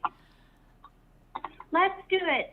And you know, you guys, I worry that the family is feeling like, let's leave it in God's hands kind of thing, and to come to a peaceful type of healing forward. But And that's what we want to do. We want to be in that position. But no, not now. There is a loophole in this. We can fight for it. If it doesn't work out, it doesn't work out. It's always going to be justice for Kelsey. That's why we're here. That's why we're a group. That's why we come together to discuss these situations. And at the end of the day, Kelsey matters. Absolutely. And so if we can make any kind of difference, let's do what we can. At the end of the day, our hearts and prayers go out to the family, right? Absolutely. Yeah, absolutely. But it is almost 3:33, and it's like you're earlier in Colorado, but I think it's 3:20. So Carolyn, would you want us to continue to fighting for you? Yeah. Just tell me Or what. would you want people to say, okay, yeah, well, this is the new judgment, and we're just going to acquiesce to it? No, we always want to do figure it whatever. out? No, we always want to do whatever we can for the victims and get, You I do? mean, because absolutely, yeah, because she got away with, so much as it was just to get him behind bars, right? It is a deal with the devil, and I mean, yeah. You would want us as a public to keep fighting, right? Always, if there's a way, yeah, if there was a way, do whatever, if there is a loophole, if there is, if there's not, and you do everything you can, at least you could say, yeah, we did everything we could, right? Right. That was Exactly. it. As long as we keep fighting. Thank you. All right, well, I think it we was a can fun do. night, and I mean, it was really good, a healing night too. I'm glad all that's up under the bridge, and we had some good stories and some good discussion, and it was a good night, I think. I hope you guys think it was, and we will see you tomorrow. But everybody, prayers for all that need them. God bless you all. I love you all, and we'll see you tomorrow. Good night, you all. Good night, everybody. Good Bye. night. Bye. Thank Good you night. all for coming. Bye. Thank you to the moderators. Bye. Bye, love you. Bye. Love you.